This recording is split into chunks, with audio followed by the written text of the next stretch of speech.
Okay, does this happen to anybody else? You sit down with a juicy QPC, some McNuggets, and those golden fries from McDonald's. Then you take a long sip of your Sprite because you can still hear your mama saying, don't fill up on that drink before you eat your food. But you're grown now, so you do what you want. Share and share alike with the 20-piece McNuggets from McDonald's for just $6. Limited time only. Price and participation may vary. Cannot be combined with any other offer. Ba-da-ba-ba-ba. Mom, Dad, I'm not throwing shade, but the whole New Year's resolution thing, kind of slipping, no offense. Anyway, my best friend Jenny's dad, crushing it. He uses Blue Apron. He says he ordered one-pan assemble and bake meals and these things called meal kits. They're all super easy to make. He keeps yelling, protein and fiber, baby. Also, the food, we tried it. So good. So maybe check it out or whatever. Blue Apron. Get $50 off your first 2 orders plus free shipping with code STIR50. Terms and conditions apply. Visit blueapron.com/terms for more. Last year, we watched a whole bunch of movies. This year, we're gonna watch a whole bunch of movies. The Connection is this podcast. Oh. Yeah, we watch movies on this podcast. Oh, it's a podcast about movies. Yeah!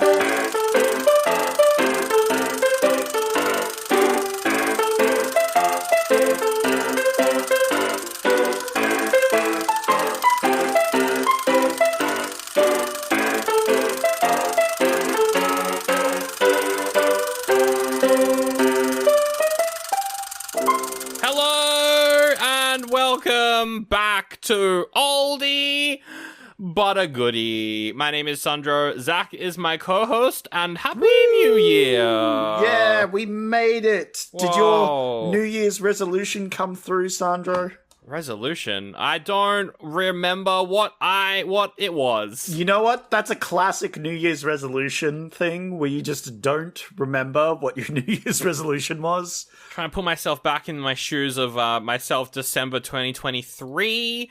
No, 2024. It was probably like reading a book or something. Like read more books or something boring. I read some comics. Maybe it was play all the Dragon Age games, but then I stopped. I stopped doing that, so that wouldn't be it. My one was to be 100% the Lego Star Wars complete saga. Yeah, how'd that go? I remember it because I was playing it for a bit. I got like a quarter way through. I think I got like 37%. That's not bad. Not bad. Yeah. Look, definitely not 100% though. Wow. Turns out other games came out in the year, and I was like, I want to play those instead. Yeah, you don't really want to play a Lego game, which is the same thing as all the other Lego games, and is good, but a little bit. I've 100%ed it before. That's the problem. Oh. So, like, going back to it and playing it all again, I'm like, this is nostalgic, but also like a lot more time consuming than I remembered, you know? Now, I'm confused because that game is the Skywalker saga, so it's all 9 movies. But I remember they also put out the Clone Wars Lego Star Wars. Does it include that as well, which was episodes of the TV show? No. This is the complete saga, quotation marks. This is just the 6 movies. Oh, it's not the it's not the recent one with the voice acting and stuff. No. It's the old one. I didn't want to do any of the ones with voice acting in them. Right. I don't believe any Lego game with voice acting in it is real. I will never play any of them because I fundamentally refuse to play. Because it's different and change is bad. Speaking of change, oh my it's God, time for the new year. Whoa! We hope everyone had a very good holiday season and a good January where we pissed off to areas that weren't on the podcast. Yep. Zach, how was your trip to New Zealand? That's definitely happened. It was great. No problems arised, and I definitely remembered to buy plane tickets to come back to the country. Oh, wow. Yes, I certainly hope so. Or else your disappearance next week in the episode that we're definitely recording a week after this one, not 2 months, is going to be so weird if you're not here because you're stuck in New Zealand. Yeah. That would be wild. Wow. Well, I'm glad your trip was good. How was your January that you've had up until this point? Oh, it was great. It was filled with so much going places and seeing people and streaming Dead Space so much that I have now finished the 3rd one, definitely. That's a bold claim. But obviously you've done it already, so I guess, it's happened. That's right. We are recording this in February. Yep. That is the month that we are in. Yay. Zach, what are we doing on these episodes? We're recapping the whole previous year. We got all the movies, and we're gonna give out some awards. Oh, it's a little awards. award show. Oh, I love awards. Where we give little awards to all our favorite little films that we watched during this year. And we got some categories. Ooh. For these awards, of course, just like any awards shows. And we've even got a special expert in for the award season this year. Because normally it's just us doing the award season, but we've got a special... all our guests as well. Yeah, but we don't care about them. Oh. We couldn't... here's the bad news. Sandro, we couldn't afford the guests this year, We can't afford to get... But the whole point of these end-of-year episodes is that we get all our fun guests on, like Spooky Jeff and James Station. Oh. Here's the thing. Also, ratings are down. They're really down for all of those characters specifically. Oh, right. So what happened to them when their ratings are down? Is it like mythology? They get executed. Yo, it is like mythology lore. If people forget about you, you get killed. You get killed. And all those characters have been killed? No, it's less forgetting about it, more like blinding hatred towards them. Oh, yeah, we do hate most of them. That's true. Wow. Okay. So a lot of them did not make it, unfortunately. So we won't be having any guests this year. Oh. However, we had one special judge this year. For the movies, because we are the judges, and then we had like guests to announce the awards and other things. But this year we have a third judge. Oh my god! Special judge. Oh, why? It's someone who has heard every episode of all of these movies, and so even though he may not have watched them all, what better person to also say what the best and the worsts of each category is?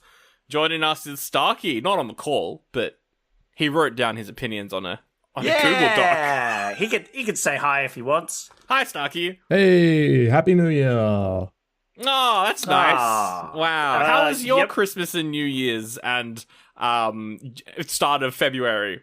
Yeah, it's great. I went places or did things or also met people, perhaps, maybe. Oh. I'm glad that has happened. And what is your New Year's resolution? My New Year's resolution is to complete lots of Resident Evil games. It's gonna be a good time. Yeah, it's gonna be fun. Oh, that's not gonna happen. No way. No. Well. Speaking of, what's your New Year's resolution, Sandro? I'm gonna 100% The Binding of Isaac, Hollow Knight, and Hollow Knight Silksong. Oh my lord. And I'm gonna read every X-Men comic from the 60s to present day. Gosh. All right. I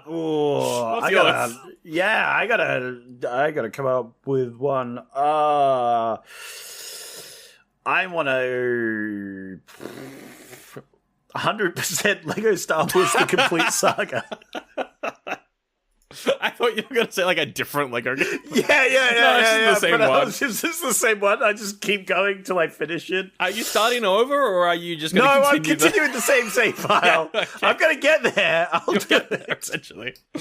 All right. Well, we'll get into these awards, and I don't know. Who knows? Maybe some goofy fellas will pop up here and there. But it sounds like no. All guests are banned. There's no guests allowed. I've barred the door. I've put barbed wire. I've set up a few mouse traps, a bear trap. Wow. I've crazy. Electrocuted the floors. I've poured grease. I lit it on fire. Wow. There will be no guests this year. No guests at all. And you, of course, like, I'm the one in charge with, like, I pull the data, I do all that stuff. You get the guests. So if you've done that to stop them from getting in, then there's definitely going to be no one appearing. No possible way that a guest could show up during this show. All right. Well, let's do some stats. We do this every year, but like the past. So the movies that we're doing are the first season of Connections, which started in November of 2024 and then ended at the end of 2025. That's about 50 episodes, I think, all up. because we did the time travel series and that ended halfway through a year and it messed up all of our end of year award stuff. It's weird that time travel can, break timelines. Yeah. It's weird like that. But, the movies, there's 52 movies in total that we rated over the last Connection season. So is this a slightly smaller awards show this year? Is that what you're saying? This is the same amount. We took more breaks last year than we used to. Gotcha. So yeah. most of the time, it is around 50 movies a season. Obviously, for the 1920s to 2000s, we did like 90-something films. So, Oh, yeah. That was crazy. Crazy. But it's going to be interesting to see what happens with Connections this year to see whether or not we do better or do worse. It's true. This is going to be interesting. Because, yes, the overall ranking of the past season, Connection Season 1, out of 52 movies, the way that I do this is if a movie gets a point for this, the overall ranking, how many movies got a goodie, that has to be a goodie across the board. That can't be you give it a goodie and I give it an oldie, doesn't count. If we have a guest, we both liked the movie, the guest thought it was shit, doesn't count either. Everyone on the episode has to give it a goodie. And so out of a total of 52 movies, Zach, what do you think the ballpark is on how many got goodies across the board? Goodies across the board. So both of us and a potential guest has to have a goodie. Has to give it a goodie, yeah. Is this in percentages? Like how many percent? Percentages, or you can just say the total amount out flat of number? Yeah, like I've got both. I'm gonna guess like 17. 17? And like I don't know what percent that is. I was gonna say like 30%. I'm not sure. That is usually what happens, yeah. For that's of the my years, educated guess. Yeah, until our 1920s to 2000s, nothing got above 50%. So Yeah. But Zach, no, you undershot that a bit. 31 movies. Whoa! Got goodies across the board. Whoa! That's huge. That's a Pretty massive spike. It's almost like we just stopped watching shit and picked movies we actually wanted to. We definitely still watched some shit. Wait, we were blind picking still though. So we weren't cherry picking so much, so Well, I mean, it all depends. It was, what's the term? Like, it was an honor system. Like, we were cherry picking what we watched, but the other host picked the movies, but we like to troll each other. So there was usually a bunch of shit ones in there. There was definitely no shit ones. I can't think of several goat story movies that were complete trash. That's true. But, that's 60%, which is the second highest. Wow. The 1920s to 2000s, that was 64%. Everything else is below 50. Wow. So, good year. Yeah. Good year. But then, as always, I like to see which of us was the most positive. Because across the board, Zach usually is the most positive. It's true. I like watching movies, and sometimes I'm a bit too forgiving where I shouldn't be. Well, you gave, out of 52 movies, you gave 36 goodies out this year. 36. 36? That's a 69%. Hey, we did it, boys! Hey! And I was less, but only a little less. 33 from me. 33, that's still pretty high as well. We only had 5 episodes with guests on this last season. And of course, I like to pull that as well. That might be affecting how many full goodies we got this year. Yeah, I think there's the statistical anomaly because we didn't have guests that came on and went, "What the fuck are you guys? What is this? It's true. What is this shit?" It's true. That is usually what happens. But out of those 5 episodes, only 1 was an oldie. 4 out of 5. Got goodies from our guests. 80%. Also the highest ever on record, which is pretty cool. Yeah. But Zach, we were picking movies from different decades. And I wanted to know which was the best decade objectively out of everything that we did. That is interesting. That is an interesting statistic. I want to know this fact. So we actually picked movies from every decade from the 60s to today. We picked at least one film from every, like, the 60s, 70s, 80s, 90s, 2000s, 2010s, 2020s. We picked at How least... did we do that? I don't know, but we somehow managed to. we somehow That's did. awesome. That's Pretty great. cool. So I'm going to go through the decades, and we'll see which is the best and which is the worst. Coming in with a solid 0%, because we only picked one movie from this decade, and we gave it an oldie, the 60s. It was a rough time in the 60s. What can I say? Frank Sinatra What? was making movies, and then that's all that was happening there. Yeah. Oh, right. Yeah, that one. Woof.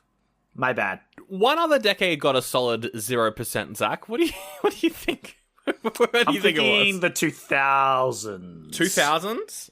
That's my guess. It's the 2020s. 2020. Oh, Yeah, we right. did four. Yeah. We did four modern movies, and they all got all these. We did 4 modern movies, and none of them got. That would have been That's crazy. What would it have been? It was Red One, Rebel Moon. And I can't remember what the fourth one would have been. 2. 1 and 2, yeah. VeggieTales? No, we did another one. Genie, that's the one. Oh, Genie as Genie. well. Yeah. Oh, yeah. No, we'll get to Genie. That's on my list. So that also got a solid 0%. Coming in, though, a little higher than that, 25%. We did 4 movies from this decade. Only one got a goodie across the board. The 70s. Oh, Yeah. man. These years are not looking too crash hot so far. It's true. I would have thought the 70s would have a bit more shebang, but I think apparently we picked some bad 70s movies, I think was the I'm sure. reason there. Coming in after that at 44% is the 2010s. 2010s. Yeah. Okay. 2010s. I could see 40%. We did 9 movies from the 2010s. 4 got goodies across the board. That's still pretty good. That's not bad. Coming in after that is the 2000s, the noughties. That's 67% though, so still a majority. Wow. That's a lot higher than I would have expected, knowing our track record. Exactly. Also, we picked the most movies from that decade as well. We picked 12 films from the noughties. 8 of them got goodies, which is pretty good. That's pretty good. And Zach, we got a tied first. Both of them are on 82%.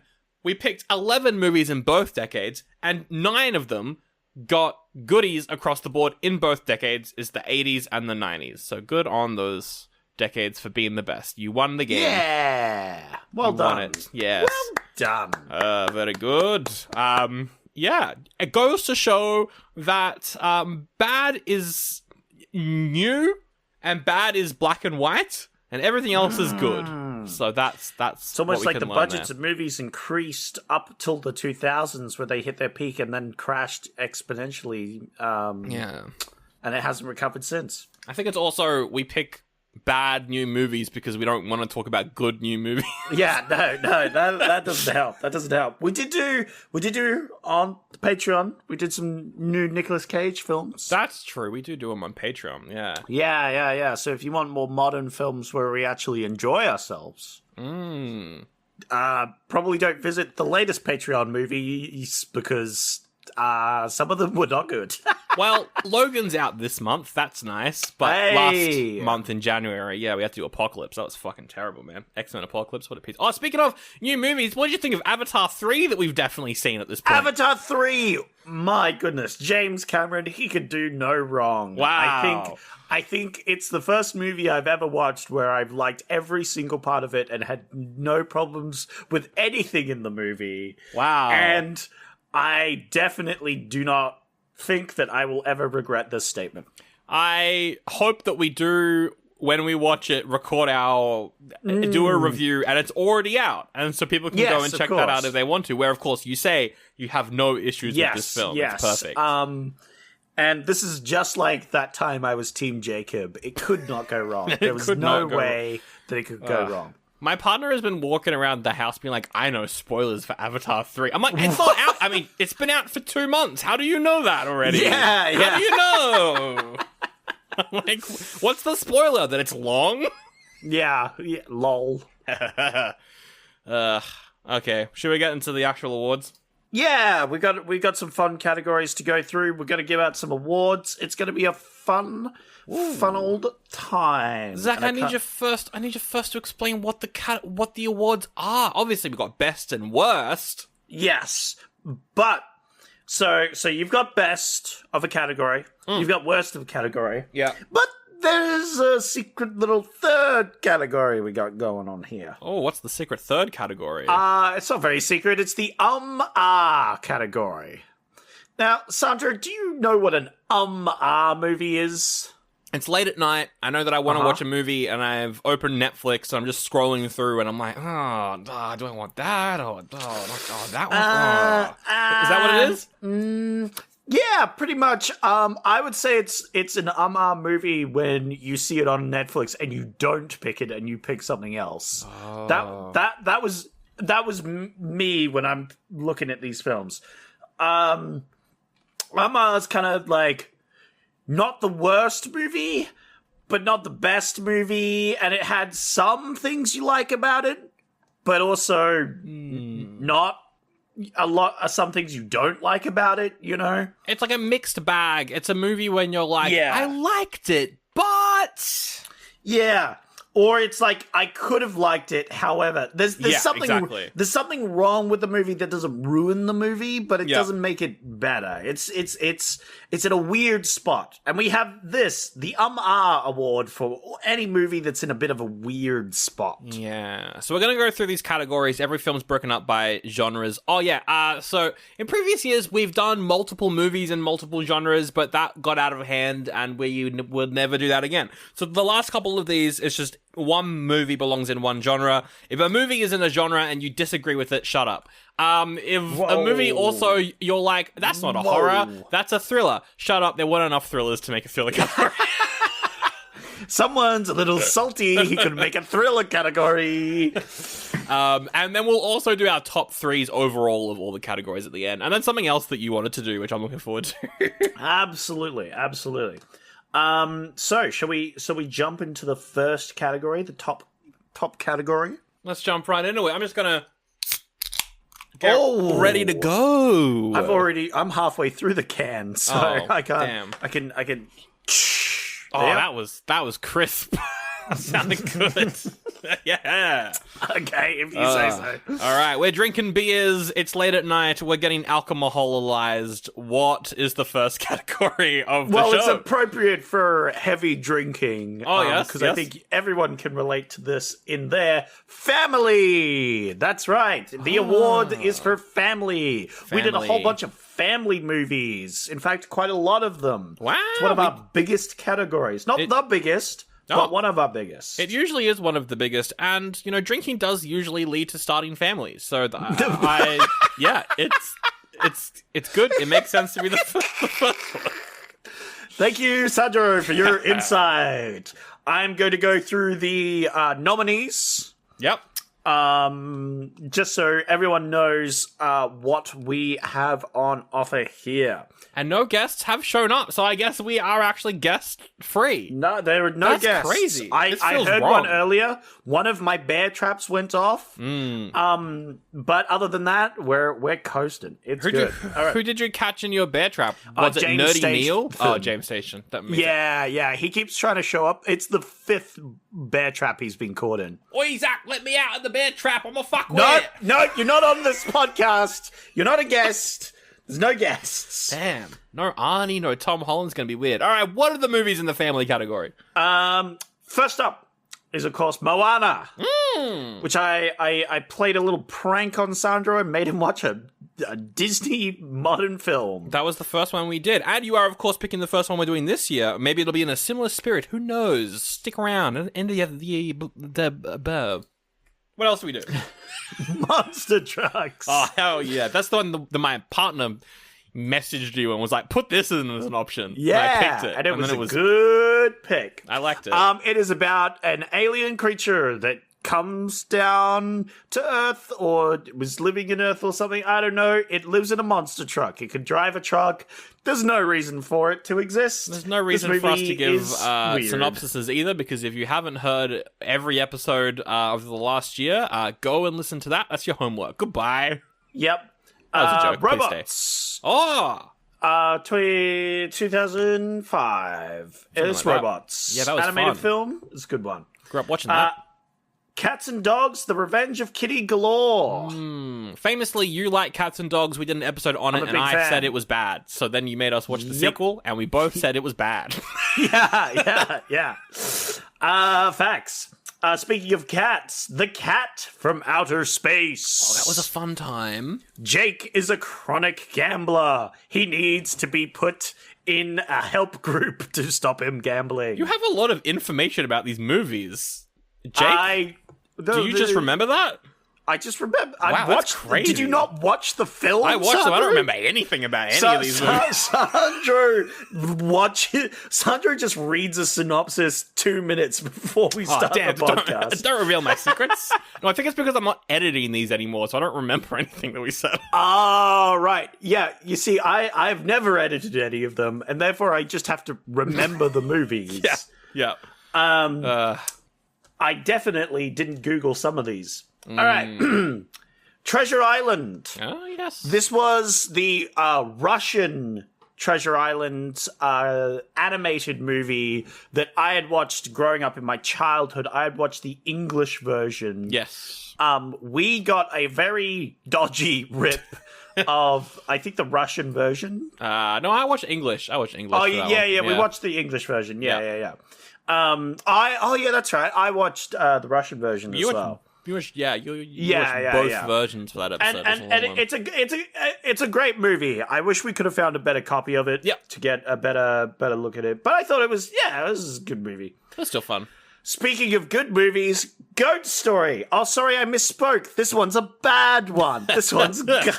I liked that it was fun. Goat Story! Another animated film, except it uses cursed 3D animation by a very small studio in Prague. It was a Prague original movie. Go watch them on YouTube for free if you want. Oh, why did I say them? Why? Because we also did...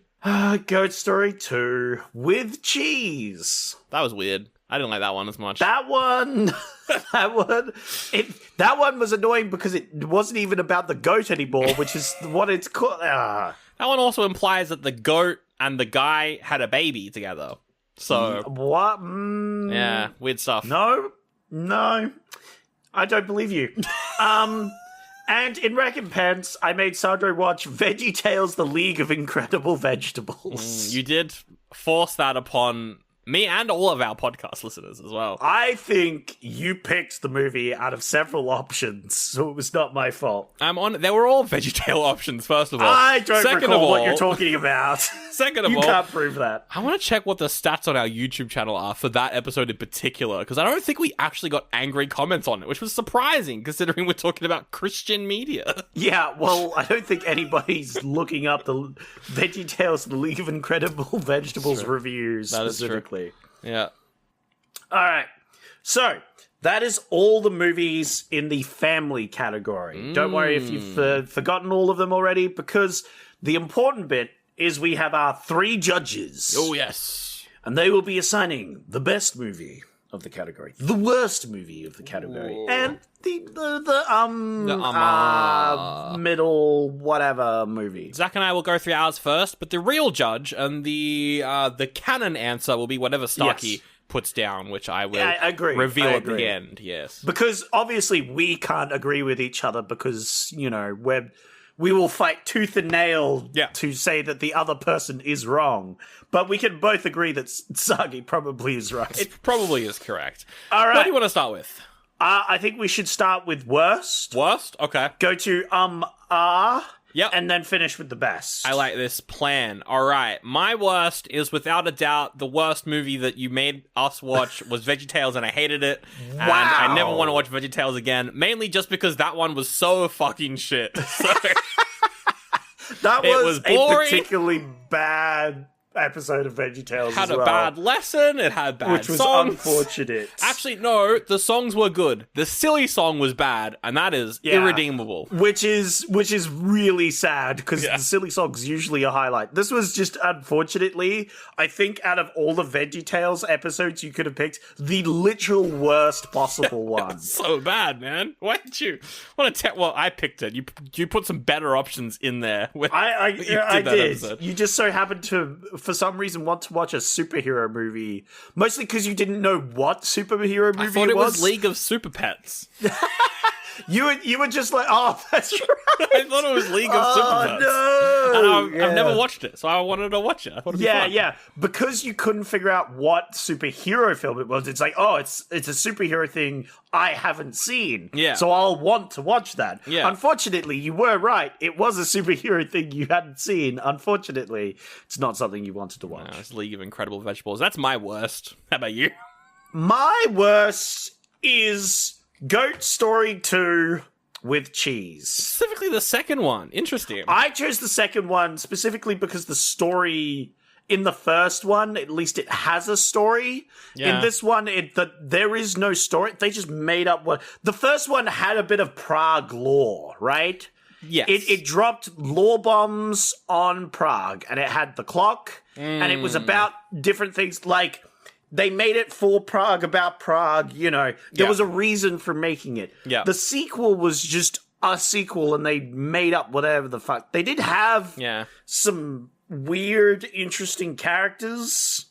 The new, fairy tale characters and stuff. Yeah. Yeah, That was interesting. I like the devil. I like that he was there. That was fun. Yeah. But I will say, if I could pick two movies for the worst category, it would be Goat Story and Goat Story 2 with cheese. Because I put the two here to cover both these movies. Well, it's interesting that you say that, because Goat Story, number one, not number two. Number one for me is, it is so bad it's good. I love that movie. Whoa, I love it. It's really so bad. The choices are terrible. Again, it's a kid movie where it almost ends with a goat killing itself. Which is crazy. Crazy that exists. On the cross or whatever. Yeah, exactly. And so I was like, that is my Amma. Going into this, I'm like, my Amma is Goat Story. But actually now, looking at it, there's one movie that I enjoyed more. And I'm also...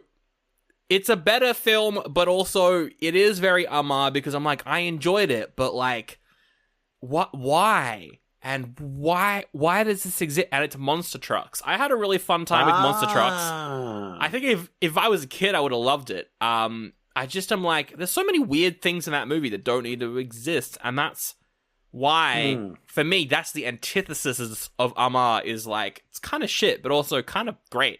So mine goes to Monster Trucks. Okay, so I think I misunderstood how the category goes. That's how that was just what I do. Yeah. What I was using the category of, actually, no, I think I did it right. It's kind of like a special mentions. Yeah, special mention, this could have been great or so bad it's good sort of movies. Yeah. Well, I picked Cats and Dogs, The Revenge of Kitty Galore. Wow, I thought you hated that movie. I do. And I think there just wasn't enough bad categories in this section for me not to talk about. Yeah, that's fair. That's a fair nomination. So I chose Cats and Dogs, The Revenge of Kitty Galore, just so I could talk about it. I hadn't seen it before. I've seen the other ones. The first Cats and Dogs is one of my favorite films growing up as a little kid. Yeah. It was just one of those, Even now, I think it's not bad, at least not as bad as Sandro says. Yeah, it's not great. This film was garbage. It was bad. It was very bad. What are the redeemable parts for you then to give it an Amma? What's redeemable The villain from the first movie is in it, and his moments are good. Yeah, that's fair. And I like the Cats and Dogs series as a whole. I just wish this movie specifically was better. Because it still had some of the, spy technology stuff, which I like. Also, it had good guy cats in it, which is important. That's true. That was a very good addition to the overall series. Because I will admit, I'm a cat hater. Wow. I don't like cats. Wow, you're I'm just allergic. yeah. So I'm very biased. But you should still have some good cat representation, you know? Yeah, definitely, yeah. It made it a lot less weirdly racist coded. It did. Wow. That is a there you good go. pick. But moving on to best. Sandro, what did you pick as your best? This wasn't really hard for me. Yeah. It was between two, and I didn't want to put Moana as my best. So I went for a childhood favorite because I was surprised that it held up. I watched this movie a lot as a kid, and for some reason I thought that it wasn't going to hold up as well, but it did. It was very funny. The animation's really good. I would recommend it to everyone. Robots is my best family film of the year. Well, here's going to be a surprise, because guess what I put as my number one for this category? Treasure Island? No, it was Moana. Moana's the best movie because it features the right... No, I did Robots, actually. You're also going to go Robots. I also did Robots, because pretty much for similar reasons. It's held up very well. And I didn't want to put Moana up there. Even though I personally really like Moana. I think on the third watch this one, I was like, yeah, I think I was starting to see more of its holes. But I still really like Moana, and I wish there were more movies like it. Well, there is live-action Moana coming out next year. It's the same movie. It's the same film. It looks the same. It's just got a person in it. What you wish for, kids. Yeah, I'm like, honestly, the existence of that ruins the original. Absolutely. But now for the most important categories, we need to know what Saki put down. Oh my god, what's Saki? What's Saki's picks? So the official awards for worst, and best awards. First off, worst is VeggieTales, the League of Incredible Vegetables. That's very funny. I'm surprised I think that's criminal that he didn't put down Goat Story as the worst, but I will concede only because that specific VeggieTales episode was bad. It was really bad, and I wish we had done like any other one. Yeah. For Yep. Saki put Goat Story, which is surprising. But I think it kind of went into what you said, you know? Yeah. That it was surprisingly good at points. I mean, it was terrible, but the fact that it was terrible made it surprisingly good. Yeah. You know, yeah. I think that's what his pick here is. It's the so bad it's good. I like this. Which I can agree. I think the first one has and which is why I didn't put the first one as my worst. Yeah. Is because the first one has something to it. There's a reason for it to exist. It does, yes. It's so they can have a giant tittied fucking animated woman who also gets naked several times. Oh, for we see her whole butt in a kid's film. It's great. That is a very good What's Saki's best? Well, Sandro, Saki's best might surprise you. It's a little bit of it's Robots. It's Robots. Yeah, it's like all of us picked Robots for this one. That's surprising. And I can tell you on the later categories, we do disagree. But on this one, we all agreed that Robots was the best movie. Wow, what a solid category there with family. Now let's move on to the biggest category of the whole evening, Zach. The biggest? Why, it's science fiction movies. We are a bunch of sci-fi nerds. It's true. Also, I picked a trilogy of sci-fi films at the end of the year. So, it's probably that you really put your elbow on the scale there, you know? You really leaned in for that one. But that's all right. I forgive you because it was fun. It was fun. I'll go through these. Southland Tales, number one. Technically, it's a very realistic sci-fi. It's not your traditional sort of sci-fi, but, you know, it's got The Rock running around and I don't know about infinite energy being realistic, Sandro. Well, that's true. I don't know about flying vans being realistic, Sandro. I don't know about Justin Timberlake being a good actor being realistic. Oh, I don't know about literal time travel. Oh, yeah, that's true. But that was quite a divisive film with The Rock, the guy that made Donnie Darko. But you know, I had fun with it. We also had Blade Runner 2049. We all know what that is. What a movie! James Cameron's The Abyss. Of course, we watched the director's cut of that. Speaking of director's cut, Rebel Moon Part 1, A Child of Blood, also known as Rebel Moon Chapter 1, Chalice of Blood, and Rebel Moon Part 2, The Scar Giver, also known as Rebel Moon Chapter 2, Curse of Forgiveness. We watched both of them. If you watch one, you have to watch the other one, but 6 hours of my life I'll never get back. Truly. Signs! M. Night Shyamalan Signs. I love Signs. Signs is great. I'm like, is that a horror? No, it's a sci-fi. They have to be aliens in it. It's gotta be sci-fi. Yeah, you could have put that in a horror, but I don't think it has the real horror elements that make something a horror. But it could. Yeah, Starship Troopers, classic bit of satire. Classic. I'm doing my part. We also had Total Recall, same director. Also satire as well, which was good fun. Yeah. That was good. We had Dark City. I like the lore of Dark City. Yeah. That was some fun sci-fi. That the theme, the gothic noir sci-fi, is one that needs to be explored more. Real puzzle box of a movie as well. Lots of twists and turns. Oh, yeah. What didn't have any twists and turns was Lost in Space. Nope, that was by the book. That had everything written down and shoved in your face. And then we also have the Riddick trilogy there at the end. Pitch Black, Chronicles of Riddick, and Riddick. So that's all our sci-fi films. What a great trilogy to dive into. That's probably one of the most hyped I've ever been for one of your picks that you've given me. Is to watch the series, because I didn't know that you hadn't seen it before. Never watched them. So I was really excited. So I had watched 2 of them. But I hadn't watched the third one. So it was good for me because I got to watch the third one. It was good to go through those. If you haven't heard those episodes, go check them out because that was a fun time. But no fun times allowed, because let's talk about the worst one. Zach, what's your worst? What's the worst movie? Mine is going to be a very original pick that no one else will pick. Mine's what I wrote down as Rebel Poo. Because the Rebel Moons... Look, I will say I liked a lot of parts of Rebel Moon. Yeah. However...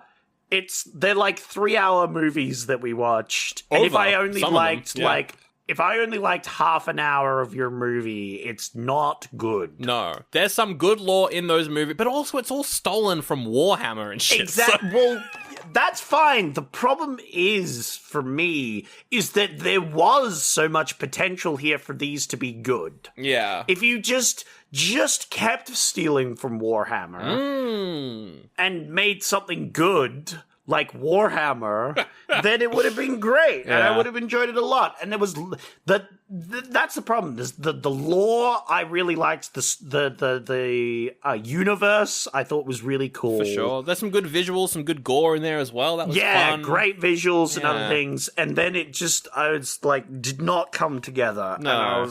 And I did not like any of the characters except maybe the villain.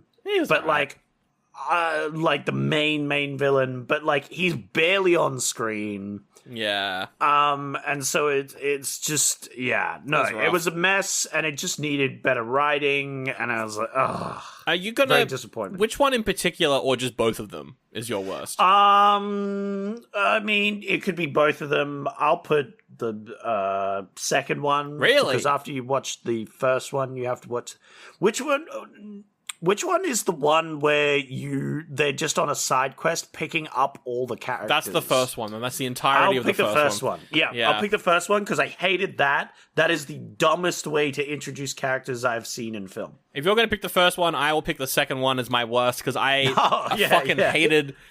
absolutely hated it. There's some good parts here and there, but as far as I want that, it's so much potential, and then.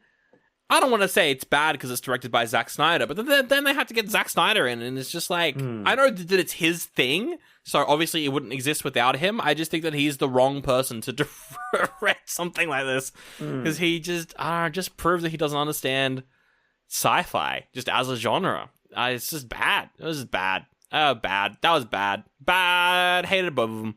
Very bad, very boring. I don't think they're making more, so that's good, I guess. Yep. Look, honestly, I think it's a shame because I would like more if they could make it good. You know, if they could get something in this universe that would be good, this would be great. And that's the thing is, like, both parts are basically one movie, and both parts just set up better things. Yes, and that's the worst sort of shit. Yeah, so. I hate it when movies do that. Just make your stuff good and then figure it out afterwards. I agree. Anyway, Zach, what's your my one is Southland Tales. Ooh. Because I think this is my only good pick, by the way. You gave this an oldie, I think, from memory. No. Yeah. But this is exactly the thing of like, right? Where it's got a lot of bits in it that I was like, this is good. Yeah. And a lot of bits I was like, this is bad. And so it hits that level. Like, if I saw this on Netflix or whatever again, I'd be like, maybe I will watch it. Yeah, maybe I won't. Again, I'm not. Sure. I'm not sure what mood I'd have to be, but I could watch this film again, even though I gave it an oldie. Right? I think because it's just a bit weird. It explores a lot of weird ideas. Some of them turn out really good. Some of them turn out really bad. And it's a director that's an insane person that gave a lot of money to make a movie, and then he never did another movie. He's just trying to make Donnie Darko too. So, which is a shame because I think he could do some really cool stuff. Oh wait, no, he's got one more movie called The Box. I know what I'll be doing next year. Oh, here we go. Speaking of, what are you doing for your See, Southland Tales was up there for me as well, because I think I genuinely enjoyed it, whereas you were like, ugh, kind of enjoyment. You were a bit more torn than me. I thought it was mostly really good. So I went for something that I think is maybe not the best sci-fi movie, one that a lot of people don't like, one that I've mentioned to some people that we reviewed it, and they were like, "Oh, I didn't like that one." But watching it, even though I, went into it with low expectations, I actually really liked it, despite the Vin Diesel of it all. Zach, it's The Chronicles of Riddick, the second one, the lore one, because I don't really like when you have a sequel that just lore dumps. But this time around, I actually really liked Chronicles of Riddick. It's got the prison break aspects. It's got, all the necromongers in there. You got Carl Urban's fucking Julius Caesar Macbeth storyline. It's a long movie. It's got a lot in it, and I actually enjoyed it, which I was not expecting to, even though it's got a lot of problems. So I went for Chronicles of Riddick. This is how Rebel Moon should have gone, right? Yeah, I agree. You get the first movie, which would have established your main badass character, and then you just do constant lore dumps through the second one. Yep. And it would have been way better. Speaking of this being better, do you know which was my best movie, Sandro? I want to say it's a Riddick one. Well, it's Riddick, but it's also Total Recall. Oh. But it's also Starship Troopers. Oh. But it's also Blade Runner. Oh, yeah. Because I don't know what to decide, because there's too many good movies in the sci-fi category, because we kept picking good movies. We did a lot of, 4.5, 5 out of 5 films in sci-fi in particular. We just picked a lot of good movies. Yeah. Including the entire Riddick series, which I enjoyed all of, That's true. You liked the third one. I did not really like the third one. So you're a big fan, yeah. I liked all of these sci-fis, well, except for Rebel Moon. But, I think every other sci-fi, apart from Rebel Moon. Yeah, and Part Lost in 1 and Part Space 2. as well, yeah. No, that one was great. Okay, all right. Probably one of our best films. That's fine, you can think that. So I was really struggling to pick the best one for these ones. I will say, if I had to pick one for these, I think I'd put down Blade Runner. Ooh, Blade Runner 2. All right. Because, I don't know, I like Blade Runner. Yeah. Yeah. And I thought it was a good movie. Yeah. Well, what could I say? It's a fun world to be in, and just the expansion, the visuals, all of that Yeah. movie is really good. And I was also expecting to put that in as my best because, well, last award show we did Blade Runner, and Blade Runner got my best sci-fi, so I'm like, surely that's gonna be in my list. But actually, one movie stole the show a little bit, which is surprising because Blade Runner, Starship Troopers, Total Recall, all fucking amazing films. But one film stood out because I'd never seen it before, and it was so weird and unique, and I just loved watching it. My best, I'm going to give it to Dark City. Dark City, really? Yeah, I loved it. I loved that movie. It was so cool and weird, and everything just worked for me in that, because it was like, it had the noir of Blade Runner, but then it was also like an action Matrix type film, and then the twists at the end were crazy. It's good. So I was not expecting you to put that as your number one pick. Yeah. That's a surprising pick. It was good though. Yeah. It was really fun. I wouldn't have put it up there as my best one. Yeah, So, that's my best. So there we go. But Zach, now it's of course time for the canon answers.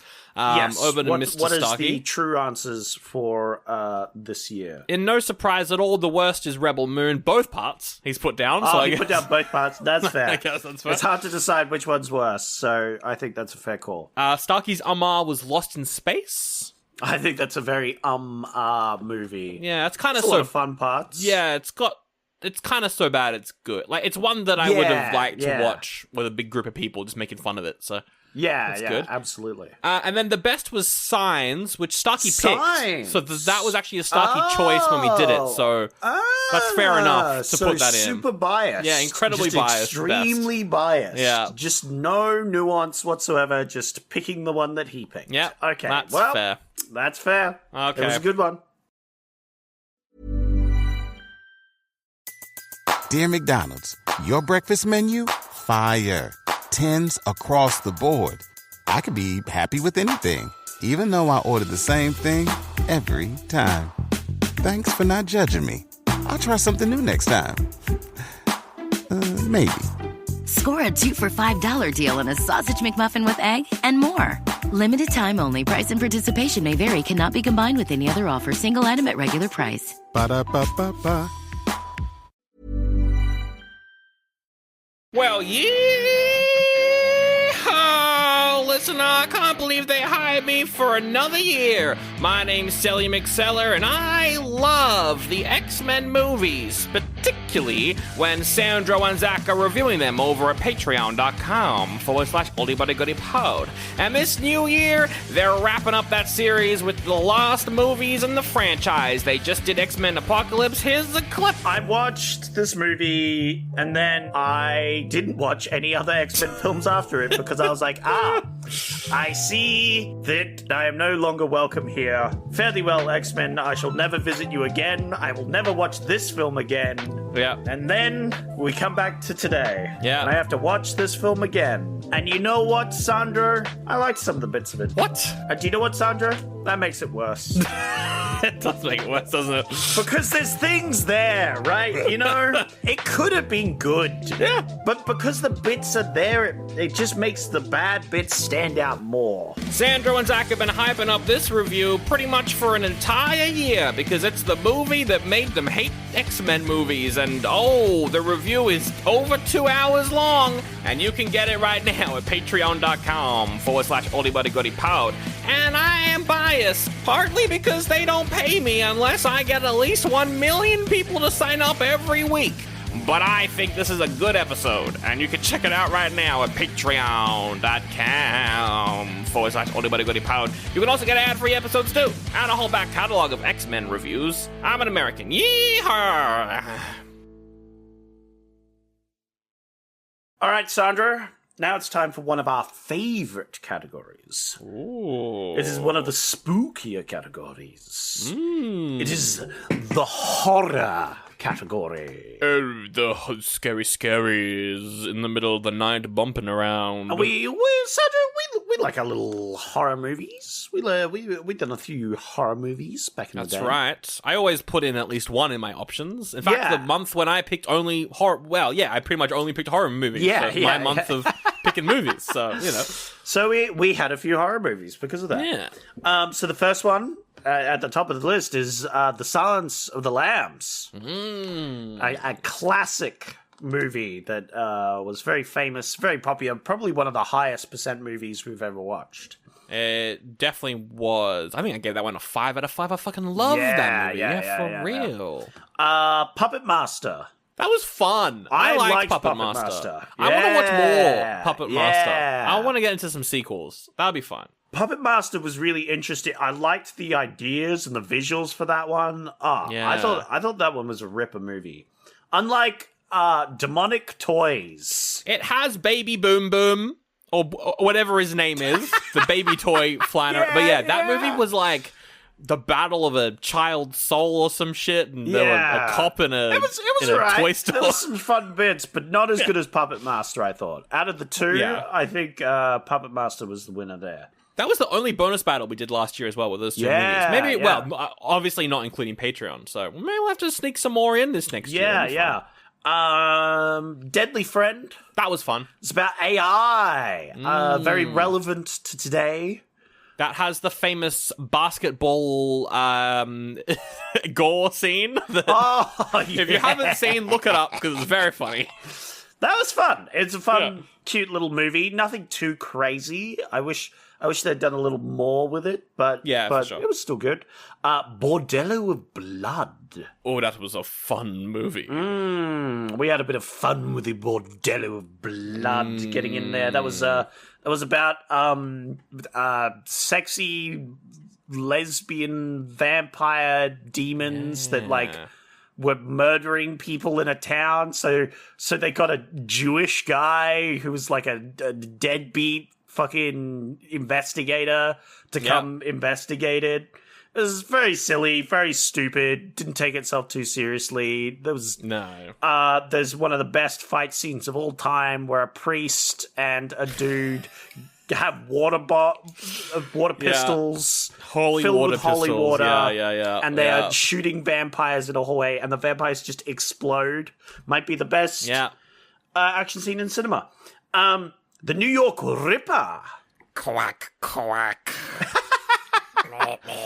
That's fun. I can't do the voice because that one's the Italian style. Italian movie set in New York, but with Italian actors and an Italian director and writers and stuff. That was a weird. That was probably the most gruesome film. Yeah, that year. That was very a good fun time as well. I think this was a great different movie for us to do. You know, it was very left field. But it also explored some interesting ideas and concepts. I like that one a lot. Love my Italian horror. So much so, the next movie, also an Italian horror. The Black Cat. Yeah. About an evil cat that is going around and killing people.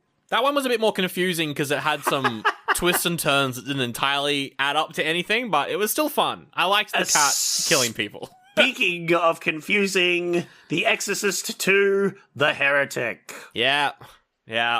Which so far is the only movie I have watched in the Exorcist series, and I think is the best one that I've watched. Wow, that's very rude of you to say that. It's the truth. Because, Zach, to jump right into the categories with my worst, it's Exorcist 2. That's the worst one here. I'm looking at it here. I enjoyed Demonic Toys. I enjoyed Deadly Flight. I enjoyed all of these. Yes. Exorcist 2 I also enjoyed, but it's bad. So it gets my worst. Well, here's the thing.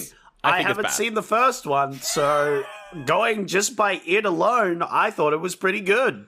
It just kind of meanders around. It doesn't have a plot. It leads up to something that doesn't really happen. The ending's honestly concerning. I feel like you're biased from watching a good movie called The Exorcist. That's correct, yes. That is true. I didn't watch it, so it was fine.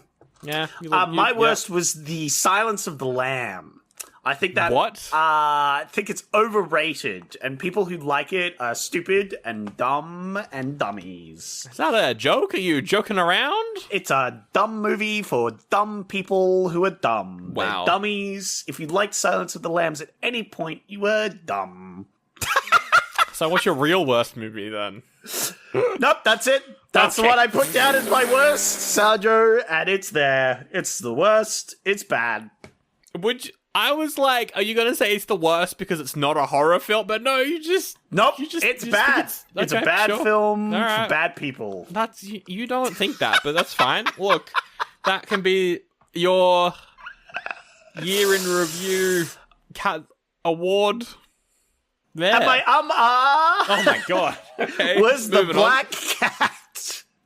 on. Okay. Yeah, like there's a lot of ones I could have put in my here, but I was like, the black cat. That was very weird. It was Yeah. just a weird film, you know? Yeah. I think I enjoyed it more than Demonic Toys. But like I still think it was just a bit it wasn't very coherent as a film. Yeah. And so it was just really stupid. I think I particularly liked the time where you could clearly tell they put like peanut butter on top of a door handle to get the cat to like open a door. Yeah. Like you could see the cat was eating something on top of that it. was fun. Very funny to me. That's a pretty so- solid Amar, I think. Yeah. What was your Amar? I think my Amar's going to go for Bordello of Blood because I think that that is kind of so bad it's good, but it's so self-aware that actually I might honestly change it. I might change it because that one is quite self-aware, and I think that the other movies in this category, like Chronicles of Riddick, Goat Story, Monster Trucks, like they're not that self-aware. So I'm actually going to change mine. But Bordello of Blood is a close second. No, I don't know. You can keep it there. I think Bordello of Blood is a good Amar, you know, because it was very crude and very silly and very stupid. Silly. But It's got I think Corey Feldman in it, and he sucks. Yeah, like so I think Amar is actually a perfect place for it, except Sandro. That I put it as my best movie. Whoa. Because it's way better than that stinky Silence of the Lambs. That movie's garbage. What is going That on? movie's shit. Unlike Bordello of Blood, which doesn't care what you think, Sandro. It doesn't care what other people think. It does what it wants. Wow. It's got a sexy Lilith who's being resurrected by racist minority stereotypes played by white people. That's And- right. Oh, and the televangelist as well on the TV doing his rock making fun of thing. mega churches, and I don't Yeah. like mega churches. I agree. I'm Christian, but I don't like mega churches. Suck on that. Yeah, Hillsong. yeah. Best movie, Bordello of Blood. Wow. Hey, that's fucking so confusing because my best is The Silence of the Lambs, obviously. Boo. So only Why? film I That think that I movie gave 5 sucked. stars this year on Letterboxd. That movie was Everything the else worst movie we've ever watched on the 4.5. podcast. So bad. Fucking love Silence of the Lambs. Haven't watched the sequels yet because I think it'll. I don't think it will ruin the first one, but that first one is a perfect Well, I horror have, film. and it ruins it completely because they're all bad, actually. Wow, this is very confusing and a bit that is quite strange, but I'll go with it. Well, let's hear what the canon answers are. So maybe what's the canon that will answer? convince you Yeah, because yeah, obviously Saki put the worst. The Exorcist 2, The Heretic. Well, I guess that one was bad. I mean, if you've seen the first one, I haven't seen it, so I wouldn't know. Personally, I would have put The Silence of the Lambs as the worst one. Seen the first one either. I don't think he's watched the second one. I Honestly, think it's bad. I'm sure he can have that opinion. You know, you're allowed your opinion, Saki. Yeah. I'm not going to argue. Amar is Demonic Toys, which I think is a good pick for an Amar. that's fair because it's bad. It's got some good moments in it. Yeah. Yeah. It could have been better. And for his best, of course, he put The Silence of the Lambs. Yeah, I guess makes sense. should have seen that coming. You corporate shills, you know, trying to get your money in your pockets, you know, being paid out by the movie industry to say The Silence of the Lambs was good, but didn't think Saki would stoop that low, but all right. Well, Fair how about enough. that? Fair That's enough. All right, let's do the next category then. Now it's time for best and worst comedy movies. Best and worst comedy movies. We usually do a lot, but we didn't this year because I think because we're choosing whatever movies we want that can connect to previous movies, and we have been burned so many times by doing comedies that we just don't pick them. So we've only got we are a little four. scarred at the moment, I think. That being said, I think there's a lot of crossover into the horror category, into the sci-fi family. Like a lot of those could have gone into the comedy section, but they were suited for other sections more, I think. Yeah, exactly. So for the comedy movies, we've only got 4. It is the Flintstones, Viva Rock Vegas. The prequel. Yep. Which surprisingly I think is better than the first one. I think it's better than the first one. You like the first one. I don't. I think the second one was really good. Of giving that one a goodie. I was peer pressured, and I will never live it down. Also, Alan Cummings in it. Like he's fucking love that. Yeah, Alan Cummings, great, so good. One of my favorites. We did the Master of Disguise. Dana Carvey's racist comedy. I despise that movie. I think it might be one of the worst we've ever watched on the show. It was bad.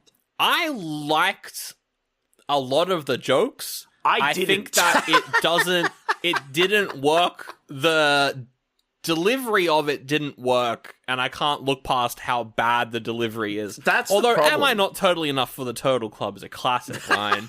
I love it. I think the delivery ruined every joke for me. Okay. But do you know who has great jokes? It's Who Framed Roger Rabbit. That's a good one. Yeah. That one's a classic, great movie. Yeah. You know, good animated, silly film. Roger's gotta escape because he's been framed. Whoa, live action, cartoon mixture before Space Jam. Very good. Yeah. And it blends real life with cartoons very well. It's very fun. Spies Like Us. Dan Rowan Aykroyd. Dan Aykroyd. He sells you a Crystal Skull vodka and does Ghostbusters. Yeah, and he made this film so he could bang his friend's wife or something. The other way around. He made this film so that Chevy Chase could kiss his wife. Could kiss his wife. Yep. Yeah. This one's a cuck fetish. What a weird film.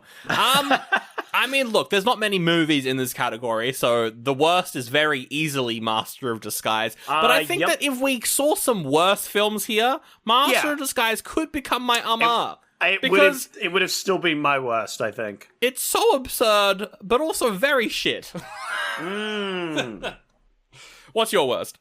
Mine was The Master of Disguise, because I didn't enjoy this as much as you, which meant it was just kind of bad for me. And I think it was just a bit long. It was like 60 minutes, and then 20 minutes of bloopers at the end.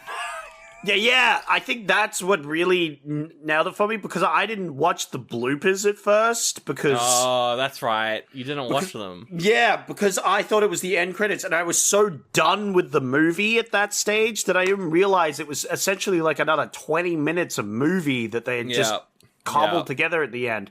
I think it's just a badly constructed movie. It had a lot of problems in the studio making it. And I didn't enjoy it very much, and I found it cringe. Yeah, fair enough. For I'm going to give it, to a movie I surprisingly liked, because I don't think the first one's great. The Flintstones in Viva Rock Vegas. I think I liked it because it earned its live actionness. Like, the first one, I'm like, why just keep the Flintstones in animated form? But the Rock Vegas with the giant sets and all of the... I just enjoyed it. I thought it was a fun time. I like the character arcs. It's kind of like a rom-com getaway movie. That's good. I liked it. That's my Yeah, again, this is a very small category, so I didn't have a lot of picks for this. So I put Roger Rabbit here. That's an objectively great movie. It's amazing, but a very sexualized cartoon character. You know, very sexual. There's a lot of sexual themes. A bit too sexual for me, Sandro. What the fuck? I know you're a bit of a horn dog, you know. Yeah, but that exactly. So you're all awooga, you know, when Roger Rabbit's on screen, but look, you know, just a little. Otherwise, great film. Though. Otherwise, amazing piece of cinema. Just a little too sexual. Just a little too horny. If Roger Rabbit's your Amar, what is Spies Like Us your best? It is Flintstones. Viva Rock Vegas! Because I was robbed when giving a goodie to Flintstones, the original. So I will make up for that by giving the Flintstones Viva Rock Vegas, which, admittedly, I think was probably better. Yeah. I am giving it my best film because I think it was brilliant. It had zero flaws, not one, not a singular one, and I enjoyed it a lot, and I will redeem the Flintstones for the crimes I was forced to commit in previous episodes. This is year 8 of the podcast. If we survive another 3 years, we would have been doing this for 10 years. We will review the first Flintstones again, just because I want you to hear me say it's an oldie again. I mean, just because I think we should reevaluate it 10 years later. Sure. We'll see, Sandra. I don't think it's as good as you think it is. But my best, it's Roger Rabbit for my best. That was great. Yeah, I love fair. the humor. Bit sexual. It's technically very well done. It's a cartoon movie, but with adult themes. Don't know about that. You fucking what the fuck? Anyway, what a great movie. I loved it. That's my best. It's a great film. It's a great film. And I think, Saki, we could go through these. Worst was Master of Disguise, obviously. Yeah, obviously. He put the Flintstones, Viva Rock Vegas. I think there's similar reasons you did. And best was Who Framed Roger Rabbit. Okay. So exactly the same as your ones as well. And I think that's because it was a bit of a smaller category. Yeah. But yeah, I think those are very fair picks. All right, let's move on to fantasy. We've got a few in fantasy. 300 is a historical action film. Yep. That's also complete bullshit. So it's in the fantasy category because it didn't happen. Yeah, I thought we would have done more fantasy films as well. Fantasy and sci-fi tend to be our higher picking ones. We just did more sci-fis because of Sandra. Yep, pretty much. Because fantasy's for nerds and sci-fi is for cool people. So 300. We also had the Dark Crystal, Jim Henson's Dark Crystal, which is very cool. I like that one a lot. The Dungeon Master, which is technically sci-fi, but also mainly fantasy, because it's about like a virus puts someone in simulations that are fantasy short films. So technically, I think this one might be a sci-fi. If you think this one's a sci-fi, write in the comments how Sandra is bad at categorizing things. I think it's a fantasy because most of the movies. Well, here's the thing: we also need to get movies out of the sci-fi category. That's true. So That's true. I think that's fair. The Lord of the Rings, the animated one from the 70s. Yes, this one I think is good. But the ending is the unfortunate catch. It's not the whole film, yeah. Yes. But do you know what is the whole film? Oh, what? Excalibur! Excalibur! Because it had, like, a whole bunch of the whole Excalibur stories all crammed into one. Yep. That was a long movie, wasn't it? It was a big movie. 2 and a bit hours, I think. 2 and a bit hours. Yeah. They managed to cram a lot of the stories of Excalibur into that one. And that was quite good. Had Patrick Stewart as a side character, which Patrick is Stewart, very Liam funny Neeson. to see. But do you know what was longer? Merlin, the 1998 TV movie that was 3 hours that you picked, which was the same thing, but more silly. I think that one suffered a lot from the fact that we had just watched Yes. a movie about all of the Excalibur, so we were essentially rehashing the story again, but even longer. And probably slightly worse. Yeah, and that is the fantasy category. I think that if we didn't do Excalibur, Merlin would rate higher. Yes, which agreed. Is, but also we got to watch Excalibur, which is really good. So, really fun, really good. What's your worst? But you know what isn't good? I put the Dungeon Master. I think there was mostly for this one. I think if I didn't have some of the other options, I would have put it in my I think the Dungeon Master's more of an sort of movie. It had some good parts, yeah. Yeah, because I liked a lot of the Dungeon Master. I actually genuinely liked a lot of the Dungeon Master. It has some of my favorite quotes is from the Dungeon Master, but also a lot of missed opportunities. And I think it could have been a better film overall if they had just tweaked it. Yeah, a lot of segments that were just nothing. Just nothing segments. I think the challenge is very inconsistent in that movie. I think you pointed it out in the episode, like they had like 5 or 6 writers just write segments. Yep. And the consistency and quality of each segment was wildly different. Yeah. So it didn't make sense half the time. Definitely. For my worst, I put down a movie that I hated so much that it's the only film this year that I watched last year, that I watched on double speed. Wow. Which is something I haven't done since, like, one of the first few years of the show. I don't think I've done... Flash Gordon from the 40s. Or something that I haven't done in a while, at the very least. And I hate this movie. It's boring. It's shit. Looks like shit. The story's terrible. I hated it. 300. Fucking terrible movie. Yeah, but the men are sexy. No, they're not even. They're not even. Sexy men, and they're doing manly things. And one time, he kicks a guy into the well, and I thought that scene was funny. That scene was funny. I thought it. And I like the random ass Persian law and like sorcerers so racist. And shit. Yeah, it's such a racist movie, which is very based. I'm gonna say.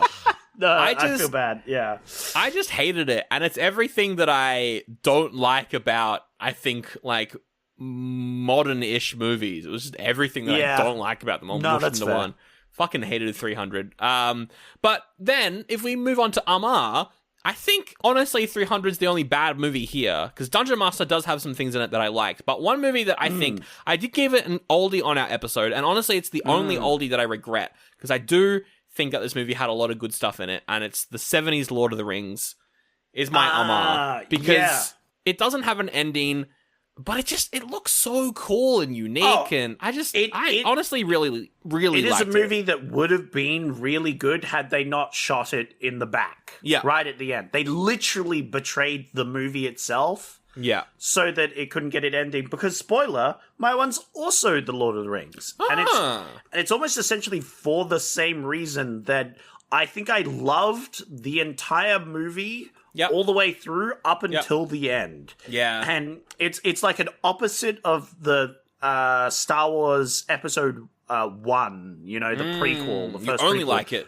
at the end. Because that one saves itself by having an epic Darth Maul fight at the end. One of the best fight scenes in Star Wars. This one, it shot itself in the back because the studio betrayed the director and they didn't get to finish. It was like meant to be a 2-parter movie and they never did it. So they just wrapped it up at the end, which is very sad because the whole way through I was enjoying it. I will say throughout the movie, all I could think of in certain scenes, which would take like 15 minutes, 15 minutes. All I could think of was like, this is a lot of runtime, and I could see that there's not much time for Lord of the Rings to wrap up. What's going to happen at the end? And I saw what happened. It just ends. It just ends. It just ends before Frodo and Sam can even throw the ring into the fire. Yeah, but that's the whole point. The first half of the journey that we, from the books that we see in the film, it's still pretty good. Really good. It's still fun. So, that's why it's an Amar for me as well, because I'm like, it's really good, but... What's your best? My best is an interesting pick here. I was torn. I was thinking about going with Excalibur, but in the end, I decided on the Dark Crystal. Ooh, a little bit of Jim Henson. Yeah, speaking of Star Wars, it has a very similar sort of like hero plot. Yeah, for that it is one. that's true. However, I love live-action puppeteering. There's so much puppeteering. The world is so vibrant and flush with strange creatures and odd lore, and there's really cool effects and a dark story for Dark Crystal, and also the guy goes the Skeksis, the Skeksis, I just really enjoyed it. I think it's one of my favorite movies we watched this year total. Yeah. I want to watch Labyrinth. Have you not seen it? You've seen it. No, I've seen Labyrinth. Yeah. I want to watch it again. Yeah. Because I watched Dark Crystal. It made me want to watch that again. So, I watched Labyrinth a couple of years ago, so I think I'm due for a rewatch. Yeah. Let's do that at some point. It'll be fun. Yeah, it was a great movie. My best is, you mentioned it, I think Dark Crystal's up there. My thing is, though, I've seen the Dark Crystal TV show, which I think is better, because it's got more, like, world building. The puppeteering is probably better in the movie, but I like the story of the sequel a lot. And I think going back to the movie, it feels a bit quaint story-wise. It's like, oh, he's got to walk to a place. I still think it's very good. But one movie topped it, just like Dark City, a film that I went into being like, this will be fine. Then I was like, wait a second, I love this. Excalibur is my best of fantasy. Yeah, that was really fun. I loved it. That was surprisingly good. I didn't think it was going to be so good going into it. So it covers so many Arthurian legends. There's only one time jump that doesn't work for me. Everything else was great. It looks really cool. The soundtrack's funny. Merlin's good in it. A lot of famous actors. A lot of famous actors showing up. The Merlin in that one was so good. All, like, practical effects, aside from a couple weird, arty, like, CGI bits here and there. I loved it. I would rewatch that again. I thought it was great. That's my best fantasy. One of the best, I think, discoveries of the year for me as well. So, Well, let's see what Saki has to say. First off, he chose worst was 300, which I think is a very fair pick. Very fair. Yeah, sure. I just think they looked pretty handsome. He put his Amar as Dungeon Master, which I think is a very fair pick. Yeah, that's a fair Dungeon Amar, Master was a very movie. Yeah, and had I not had to put Lord of the Rings in one of my options, I probably would have put the Dungeon Master in Amar. Yep. But speaking of Lord of the Rings, he put it as his best movie. The episode he's Lord on of the Rings. was the best one of the seems biased, a little bit biased. Yeah, it could be the fact that the Lord of the Rings animated film did eventually influence the live-action film that was to come, because a lot of the story choices, a lot of the cuts from that movie almost directly go into the live-action Lord of the Rings. So. Yeah, and the Gollum voice as well goes into the live-action films. Oh, from absolutely. That one, so. There's a lot of things borrowed from the animated movie for the live action. So I think it's very fair to put it in the best, and I'm not biased in any way. And now the next category, Zach, is a running theme that we haven't had this as a category before, but it's a running theme through a lot of movies that we did. So I put it in as a category, crime movies. Ooh, crime. That's a category that hasn't come up too much on the show, so I'm glad it's got a little segment here. Yeah, we did quite a few movies about crime. Yeah.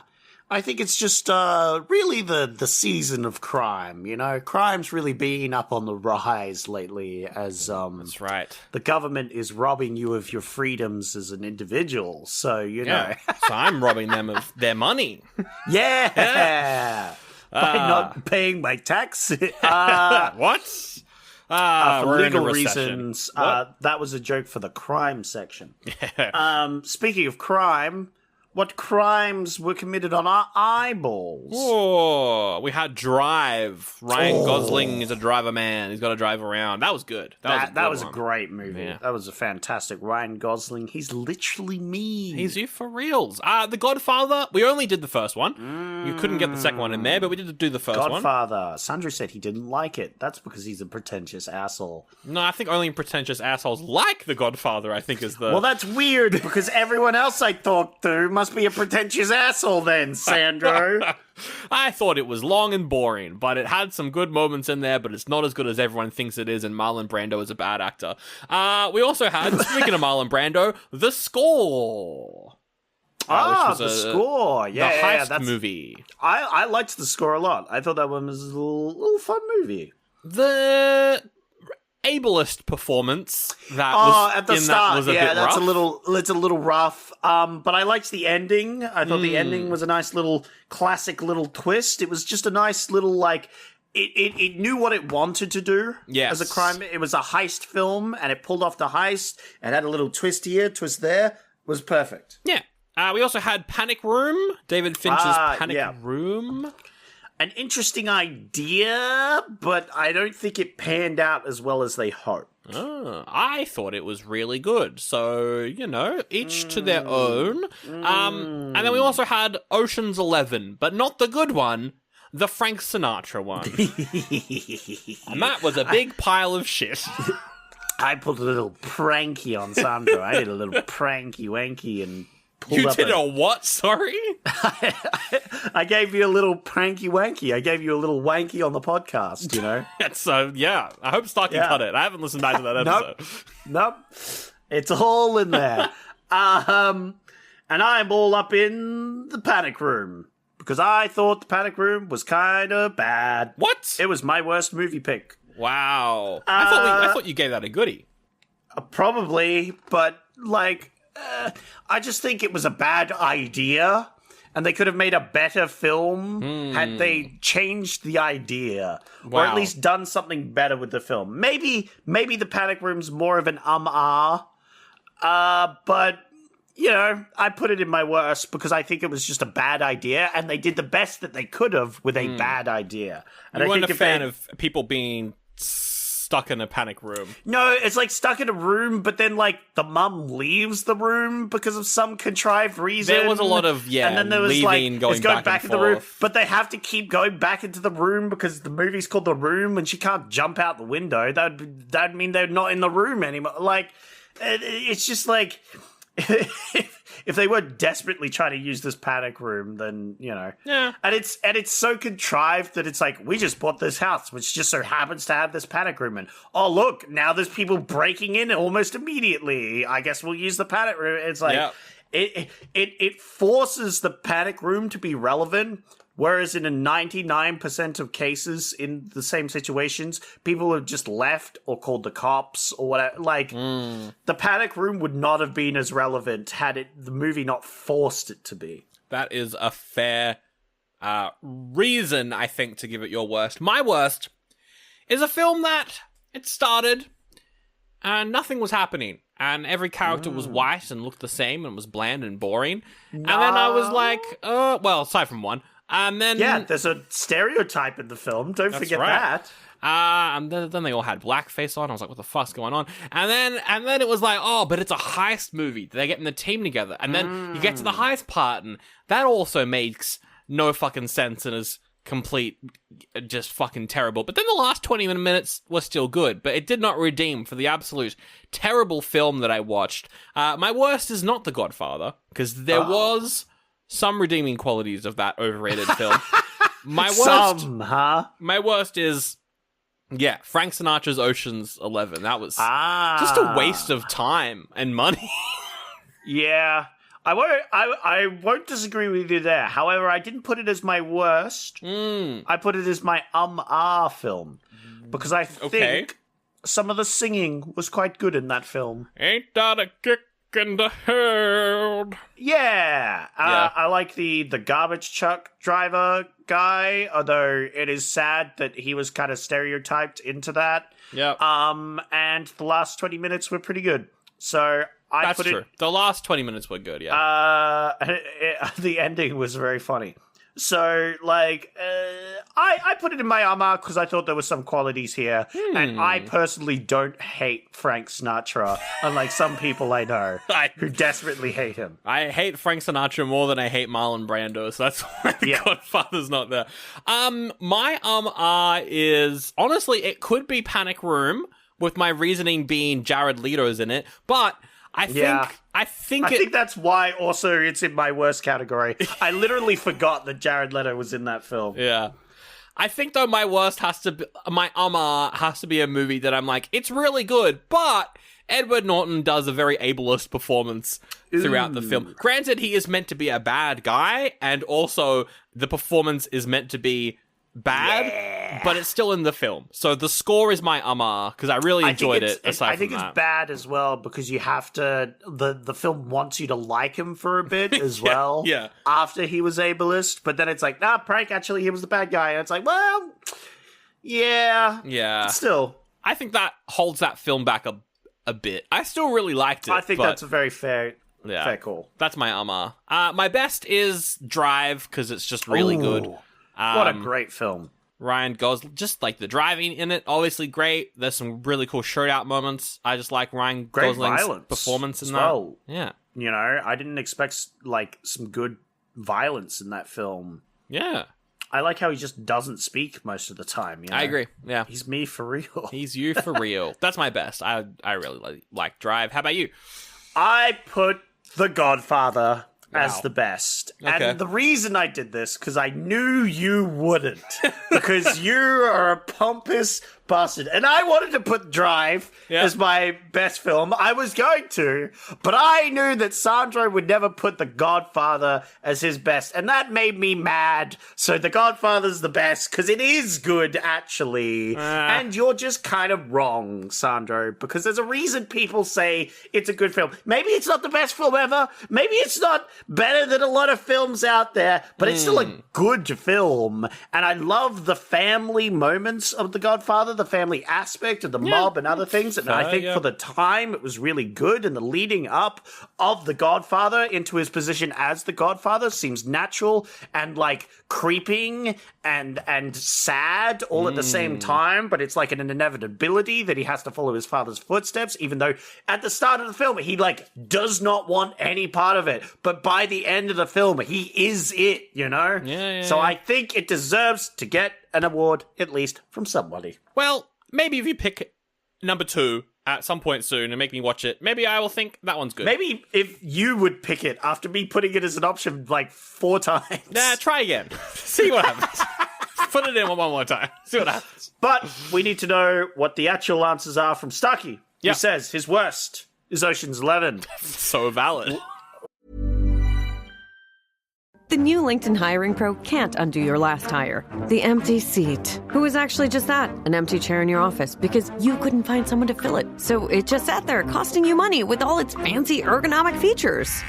But LinkedIn Hiring Pro can make it easy to fill that seat with the right candidate. With nearly 60% of businesses finding someone to interview in the first week alone. Hire right the first time with LinkedIn Hiring Pro. Post your first job today and get $100 off at linkedin.com/Pandora offer. Terms and conditions apply. Which you would obviously agree with. And I think is fair. He put his as Panic Room. That's fair. Which is probably a better place for the Panic Room than my one putting it worst. I think it probably deserves more of an Yeah. Because it had some redeeming qualities. And Sandro, he put his best, as of course, Drive. He put Drive. Because he's also a pompous bastard piece of shit. He didn't do Godfather. I think he also watched Drive as well. Yeah, he was like, I'm going to watch it, and then watched it before editing. So I think Drive was also a good film, and I think it deserved. I think it could deserve the best, you know. But I did need to mention The Godfather because I knew you pompous bastards wouldn't vote for it. All right, for this final category, Zach. What's that knocking at my door? Hello? Hi? Oh my god, it's a guest. They've What realized that they happened can to my come traps? to my house. Oh my god, James Station. He's on all of the traps. He's triggered every single one. Well, except the fire. I'm a fuckwit in it. No, stay there locked up in Zach's house. No. Wait, what are they doing at your house? The guest is supposed to come here. There's only one. There's only one that's shown up. Maybe it's because he's magical, Zach. Oh, he's truly very magical and jolly. Jolly? Please welcome to the show. It's fucking Santa Claus. Ho, ho, ho, ho, ho. Merry Christmas. Oh, Santa, you're our only guest this episode. Welcome. Come over here and fight me, Santa. I'll fuck you up. What? Oh. Santa, how did you realize that you could just come to my house?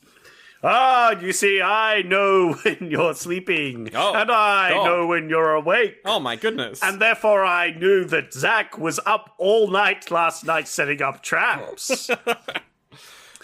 But You boys have been awfully good this year for a change. Wow, wonderful. You've been doing a lot of Christmas films. We have, putting me in actually. the spotlight, which is good because business is down at the moment with the economy and all that. You know, it's not so jolly up north, I can tell you. So it's good that we're getting a bit more representation. The kids, they need a bit more Christmas. They need to enjoy Christmas again. They need to buy things for capitalism to work. They shouldn't do that. And I love capitalism. Buy more things. Wow, Fare thee well, boys. Try and stay off the naughty list. Oh, bye, Santa. Farewell. Oh, what a wonderful guest appearance. Oh, he's up my chimney, but I don't have one. So he's Oh my god. probably stuck up there. Did he do the Santa Claus thing where, like, if you don't have a chimney, he kind of magically makes one? No, he just kind of climbed up my wall. That's terrifying. And Like I a can't spider? see him. I can't. Oh God. He's dead. What? He got stuck in the wall. What? He Gary's mod glitched into the wall because there isn't an. And he's just kind of floating there now. Well, that's horrifying. So Yeah, well, I'm sure someone could put on his suit and everything will be fine. if we're going by Santa Claus rules, whoever kills Santa becomes him. But the house killed him, not me. Yeah. So Is your house gonna... Is this like... Wait. You know that animated horror movie where there's a soul possessing a house? Monster and- House? Yeah. Yeah, Monster House. Love but that what movie. if Monster House was the one that killed Santa? Whoa. Would the Monster House become Santa? Is your house going to become Maybe the Santa house? Claus? Yeah, or my landlord. Could be Oh, that guy. That would be pretty good if your landlord was Santa. Yeah, because it is their fault if Santa dies in their house, right? Yeah, no, exactly. All right, Christmas movies. We did a lot of them. What are the movies in the Christmas category? Yeah, we better hype these ones up because Santa's literally dead. Yeah, So we need to we save killed Christmas right now. First off, to save Santa, we have Bernard and the Genie. Oh, Rowan Atkinson, Alan Cumming. That was a fun time. Little TV movie that no one's heard of. I have, actually surprisingly really good. I really enjoyed this. Rowan Atkinson is a god. He's very good in that movie. Do you know what would be better? What? If we had more of this movie. That's the only problem I had with Bernard and the Genie. There wasn't more. Oh, look at this, Sandro. Amazon Prime has given us the gift of Christmas and they released Genie. The remake with Melissa McCarthy. Remake? Yes. Oh, I thought they were going to get like Rowan Atkinson and... Yeah, he's in it. Oh, wait, no, he isn't. Alan Cumming's in it, but he plays Rowan Atkinson in the movie. That's who, yeah. I liked it. It was fun. Jingle all the way. Yeah, some Arnie. Yeah. I definitely boo-booed that one a bit more than I should have. I think I was grumpy at the time. but I think it's a fun movie. I think it's a fun movie. That's fair. Red One. Did that recently? Yes. A lot of budget for a lot of action slop. It was fine. It was fine. The Rock, fine. Chris Evans, pretty big cast. It was very fine. Yeah. You know what else was fine? Was the last film we did on the podcast. And then finally, it was Kiwi Christmas. Yay! Kiwi Christmas. We did a lot of Christmas movies this Well, year. we did the first three at the end of 2024, and then the last two, we did them 2 months ago. So Yeah, wow. Yeah. There's a lot of Christmas films. we sneak them in there. I don't know why we did so many, Yeah, that's but crazy. we did. Technically, we should only have done 2, but whatever. It's fine. Don't worry about it. Yeah. We can do whatever we want, Sandro. What's your worst? Santa's dead, Nah, Sandro. that's We true. can do Santa whatever is we dead. want. We can do whatever we want. The worst was Genie. It was garbage. It was hot trash. I literally laughed at none of the jokes. It was bad. I cannot believe you said this one was fine. I liked it. hated this movie. I thought it was I alright. thought it was awful. It has literally the thing you harp on about is bad. It literally is like capitalism. Yay! She pulls out a credit card out of her fucking ass, that's a and it's like, Genie we got a credit card. spending sheet. Fuck off. Fuck you. I hate it. This had none of the charm of the first one. That's fair. And the humor was bad. and I did not like it. I thought that one was trash. I thought it was, because it's written by the guy who also made the original, I thought that it was self-aware. Like, it's taking the Christmas thing and then making fun of Americans by making a shit American Christmas film. He shoehorned it in. He just got the big fat paycheck from Amazon and was like, here's your movie, lol. It's just slop.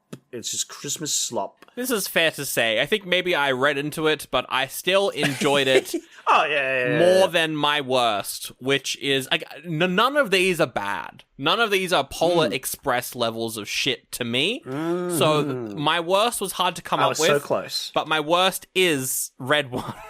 Because I think it's a waste of money. And I think that Genie is slightly better for me, slightly more enjoyable. Red One, also, I had a lot of fun with it.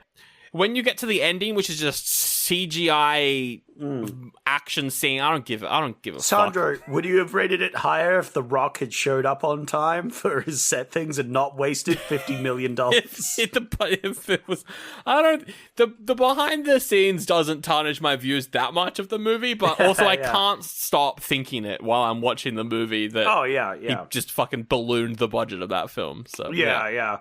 I think there was so much budget, and it's just blatantly a generic action film. Yep. And you watch it, and it's just a generic action film. I thought it was very fine. I didn't really hate it that much, you know? I didn't hate it either. I think it's just very worse. mid. Yeah. Know? For me, it's just the worst out of all of them. It's the one I wouldn't watch again, so that's why it's my least favorite. Do you know what I would watch again? What would you watch again? Kiwi Christmas. Yes. That's a fair pick. It's a kid's film, so I won't be watching it unless I need to watch a kid's film, which doesn't come up a lot at the moment, but you never know. Sure. Maybe one day I get the cousins over or something and they need to watch a kid's film on Christmas or something. I don't know when the situation will arise where I need to watch Kiwi Christmas again, but it wasn't as bad as I thought it was going to be. Yes. At the start, I thought it was trash, but then it kind of slow burned me, and by the end, I was like, this is all right. Yeah.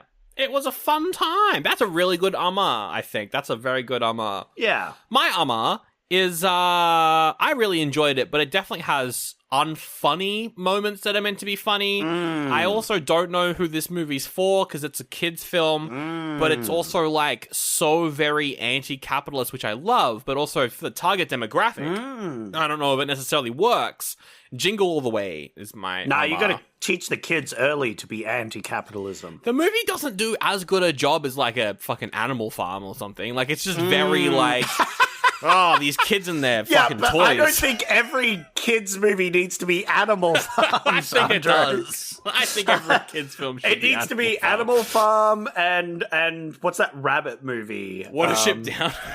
Watership Down and The Little Toaster. Those are the only three The Brave films. Little Toaster. Oh my god, everyone dies. Toaster. Yeah. Those are the only three films you can show your child growing up. They're going to be the most traumatized child in existence. I need to show my partner Brave Little Toaster, because it's not a fucked movie. That's a good time. Do you know what else is a good time? What else? Bernard and the Genie! Oh, is that your best?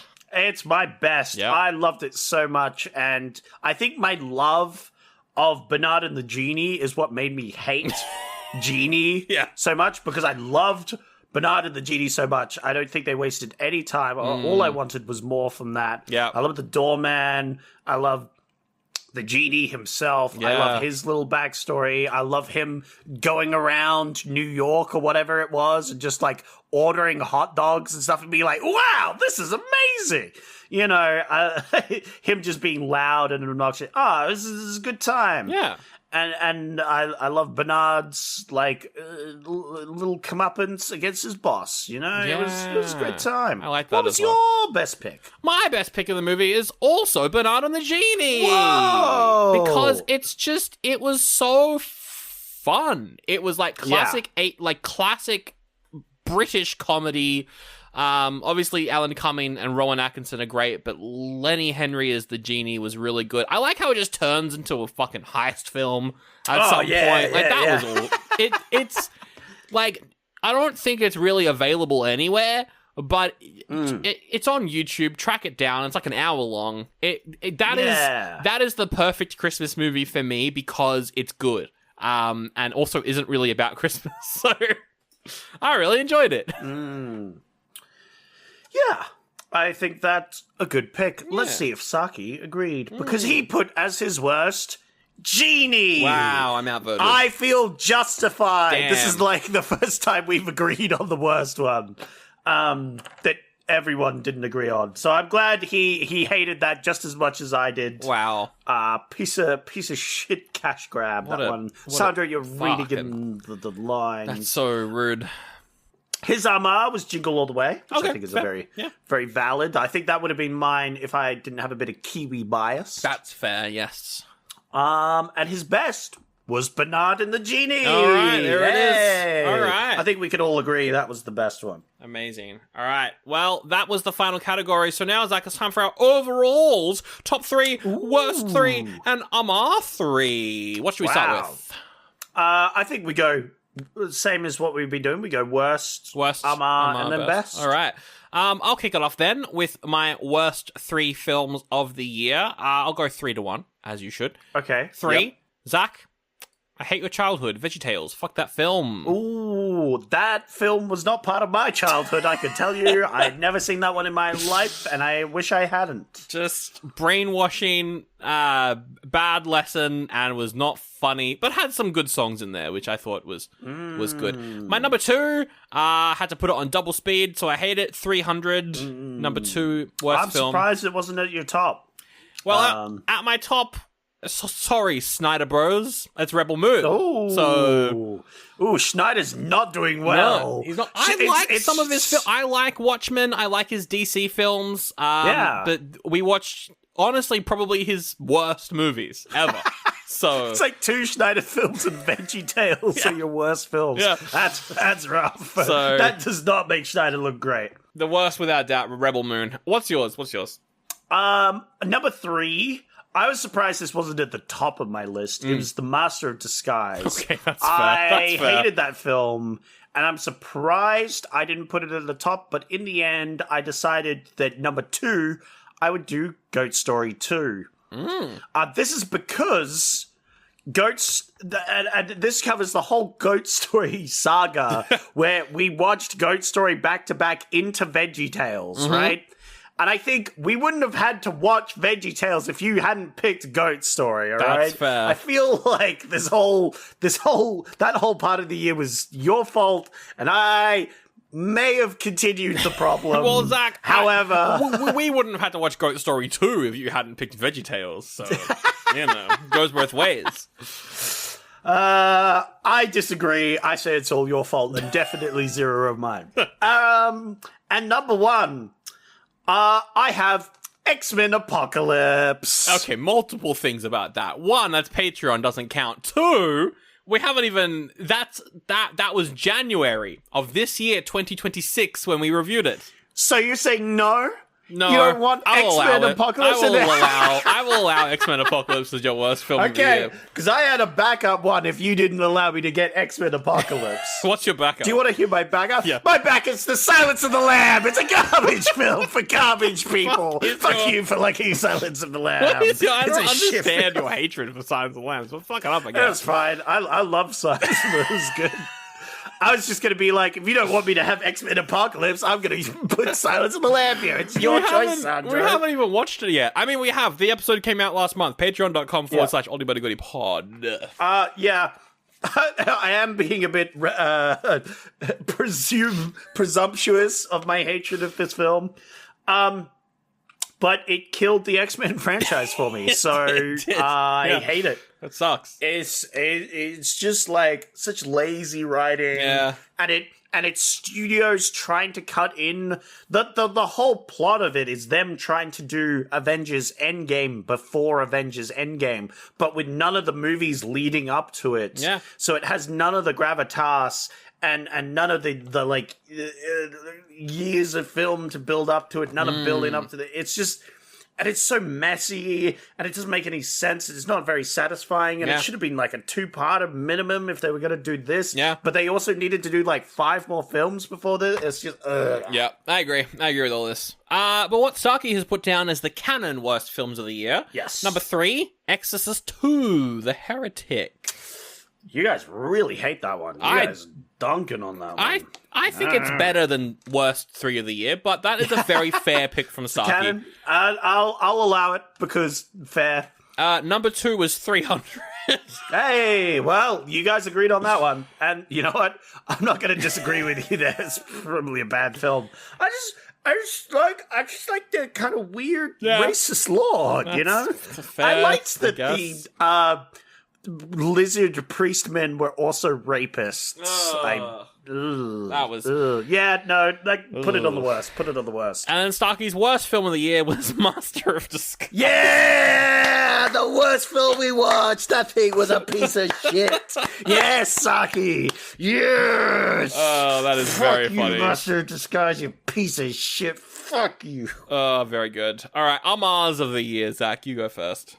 Amars of the year. Okay, these are pretty chill. I think my Amars of the year are my little honorable mentions for the best of the year, actually. Oh, okay, sure. So yeah, I'm using this category to have my honorable mentions, which is number 3 is Southland Tales. Wow, you really didn't like it when we first watched it, but I guess you've come around to it a little bit more. Yeah, well, again, going back to it, thinking about it, I'm like, I liked some parts of it, you know? Yeah, and I thought there was a lot of fun concept.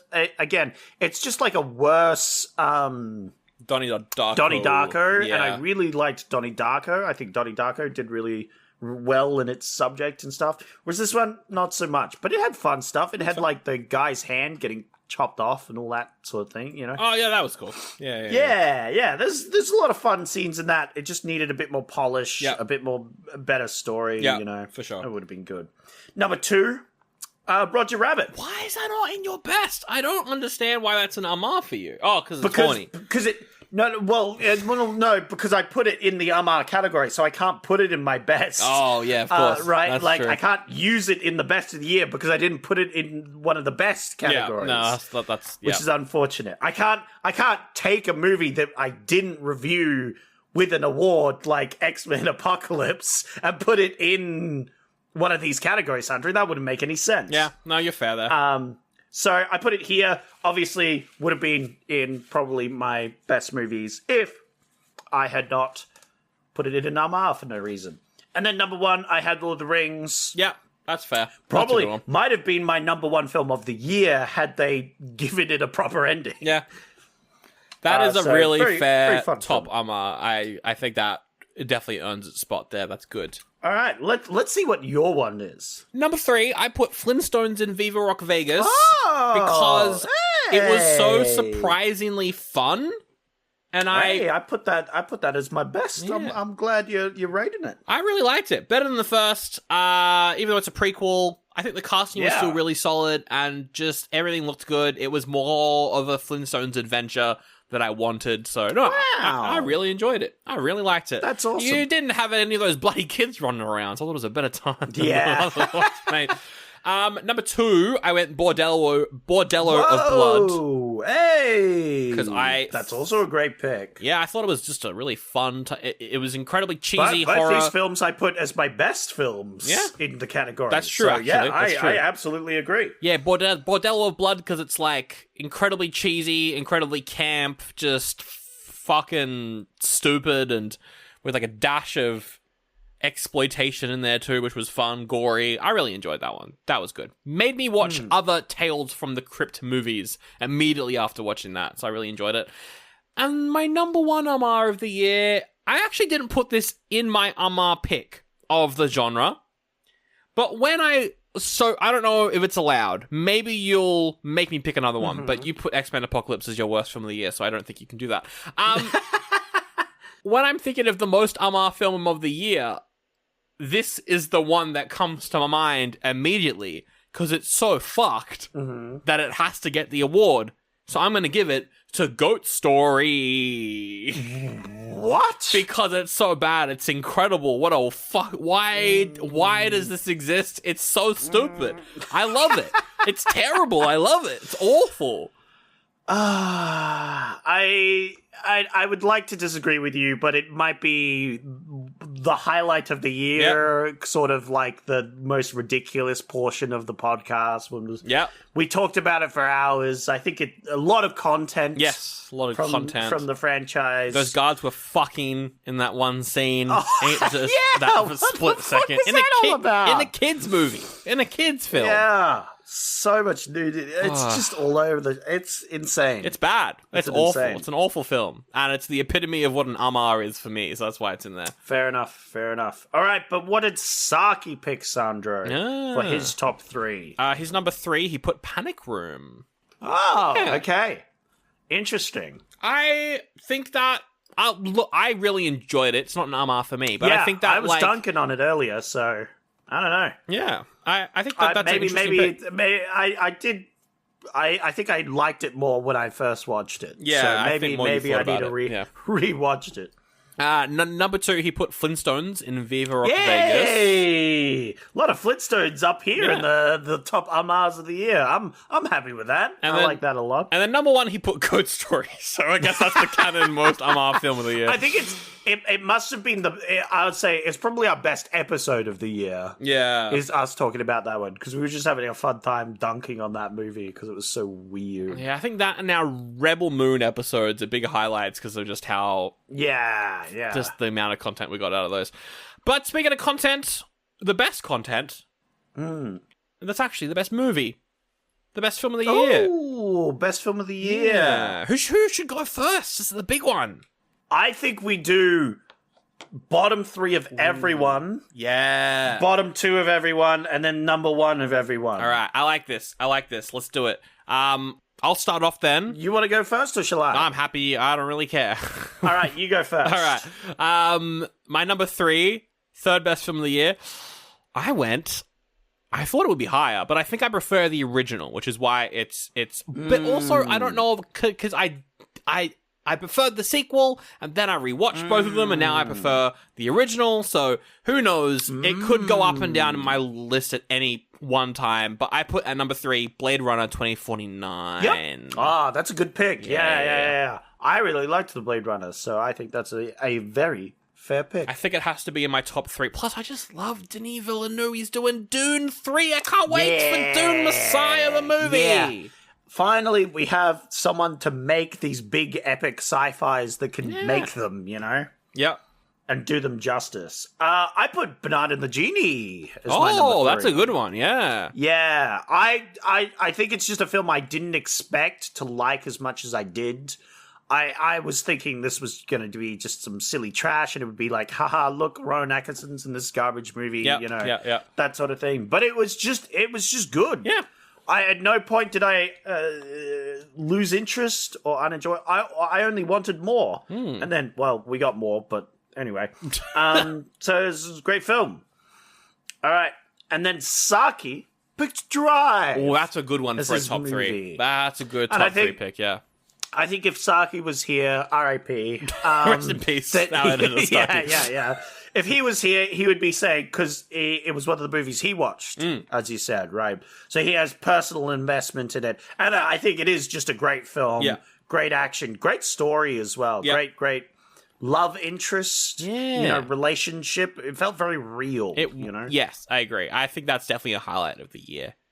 Number 2 is then, my number 2 of the year, a movie that I went into being like, this would be dumb fun. And then I turned out I loved it. And it's one of the best films of the year for me. Dark City. I love it. I really love it. Dark City. I love Dark City. I thought it was really good.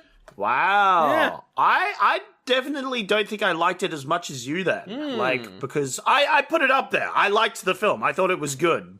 But it was a little rough around the edges, I felt. There was a little bit missing for me. I like that part of it. I liked how it doesn't answer everything. It felt like reading a comic book, but it was and then it had the noir shit. I love noir stuff. Ooh, and then it gets fucking bonkers at the end. I loved it. I really liked it. What's your number 2?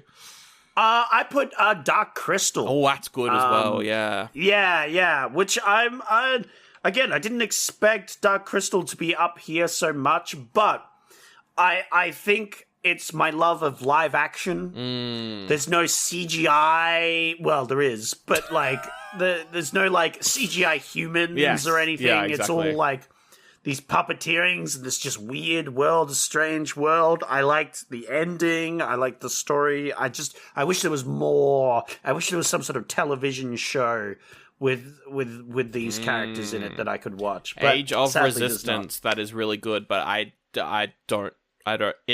It got cancelled and maybe ends on a cliffhanger, but I don't really know. I don't remember. It was good though. It's good. I loved it. Sandro, what did Saki put as number 2? He put Signs.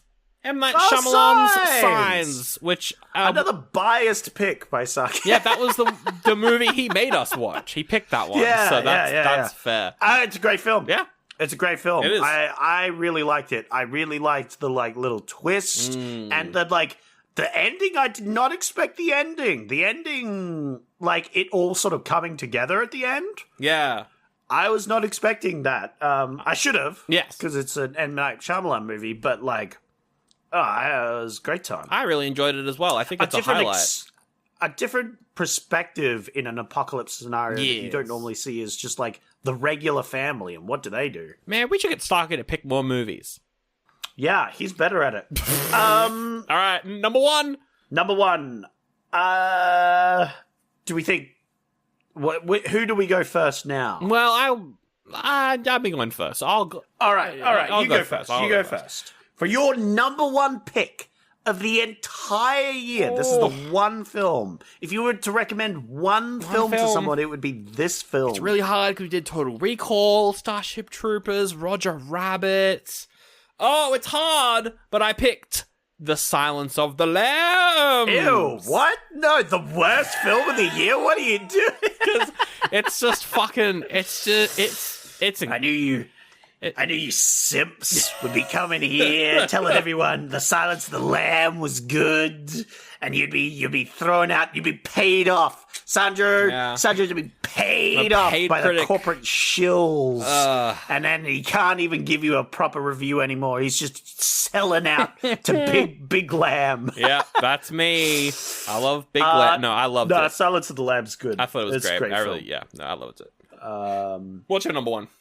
My number 1 pick, it's funny because you put it as your number 3rd. I put it as Blade Runner. Ooh. Because, of course, we don't have the option on this list to pick the first Blade Runner. Yes. As our number 1 pick. Because if I could, I'd probably put that one above this one. However, I still think this one was really good. Yeah. And it's good to see that cinema isn't dead nowadays, and we can have a modern film that isn't garbage sometimes, you know? And we're getting Blade I was Runner really happy with it. 2099 as a TV show this year, which will be fun. Excited, looking forward to that. I love it. I'm sure it won't get cancelled halfway through. No, it'll be too expensive and no one will watch it. But it'll be good. Yeah. All right. And Starkey's number 1 pick of the year was... Well, Silence of the Lambs. How about that? Yeah, I knew it. Another corporate shill being paid off by, us. But like, I bet you paid him his regular editing wages so that he would pick Silence of the Lambs. Unbelievable. It's true, I did. In my this bank show has transfer, really gone it said downhill nowadays. We've sold out now. We've sold out. Yeah. Wow, there we go. That is Christmas the year is dead. in review. What a fun time. Well, Sandro. Oh. There's a surprise. Oh. Because I have a bonus award to give out. Okay. Do you have a bonus award? Let's say I do. Oh. Because I have a bonus... Oh, no. Oh, no. Did you hear that? I did. Was it... It was a loud crash. Oh, that's crashing 1 second. in your I just need to check. Yeah. I think something's going through my... Hello, Sandro. It is me. Oh, my God. It is Annie. I'm here. Zach was going to do some stupid bit about, I don't know, the Silence of the Lamb or something. He was going to give it, like, worst movie ever or something. But I've got a better bonus award for you. What the hell? I've got best movie that Arnold Schwarzenegger was in. That's me. I got the best award. It was Total Recall. Oh, yeah. It's a great movie. Yeah. With a surreal atmosphere where you don't know what's real and what's fake. It's got great sci-fi effects, a great story, and it features me as an action hero. Yeah. It's a great movie. I just wish Zach had put it somewhere on his list. I can't believe he ignored it. Well, your sci-fi category was pretty bloated. Yes, but, you know. it was very bloated.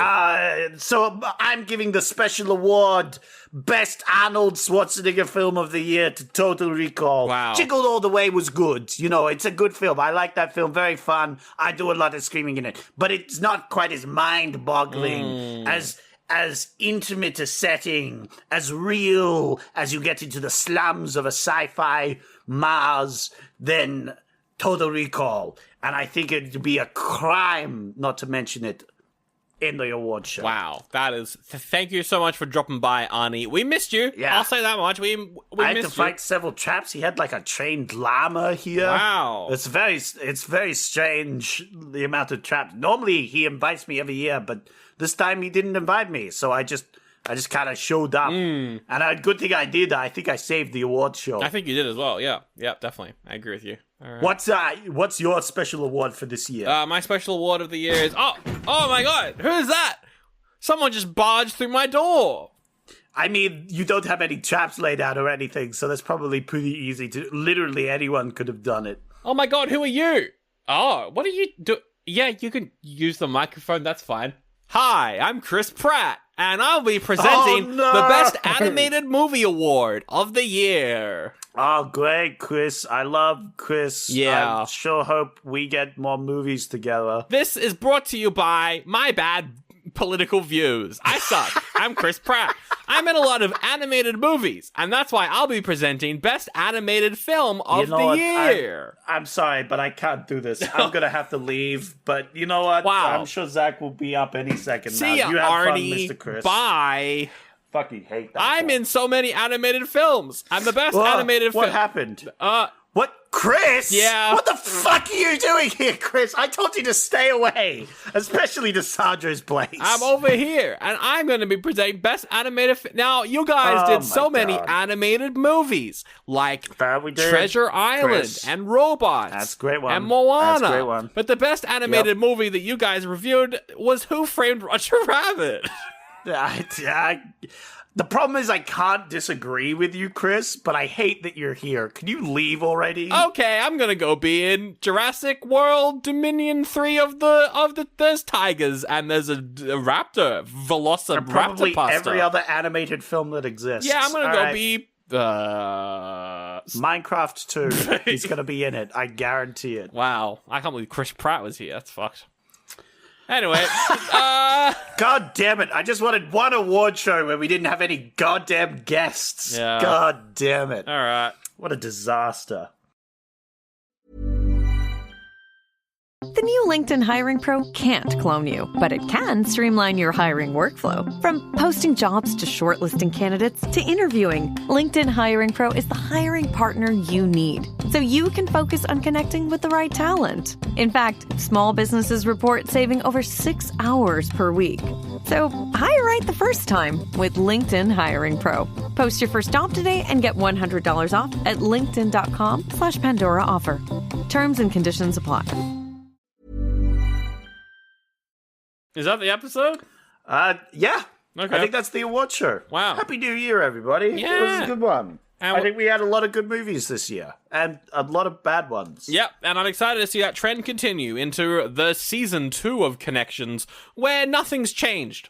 The Connections are still banned, and we'll still be doing Connections. Zach, you're picking the first one, and we'll be doing that in just a second. Before I say, oh my god, thanks so much for listening to the podcast. You can go patreon.com/OldieBuddyGoodiePod if you want to listen to more episodes. We're doing the X-Men franchise. Our review of Logan is out later this month. Looking forward to that. So we get to the end of that franchise. We did X-Men Apocalypse. Yes. We mentioned that earlier. Yep. That was a movie that exists. We also did a lot of the other early ones as well. We did all the original 3. Done all of them. into the rebooted series. Yep. It's been a good time so far. Yeah, go check it Up out. until X-Men Apocalypse. Yeah, that's definitely the downhill point. But maybe there's some good... Well, we know that Logan's good, but maybe some of the others are going to be good as well. Who knows? But go to patreon.com/Oldie Buddy Goodie Pod for that, as well as ad-free episodes. Coming up in this year, K-Drama is going to be back really soon. We're bringing that back earlier than we usually would do it. I think we're doing that,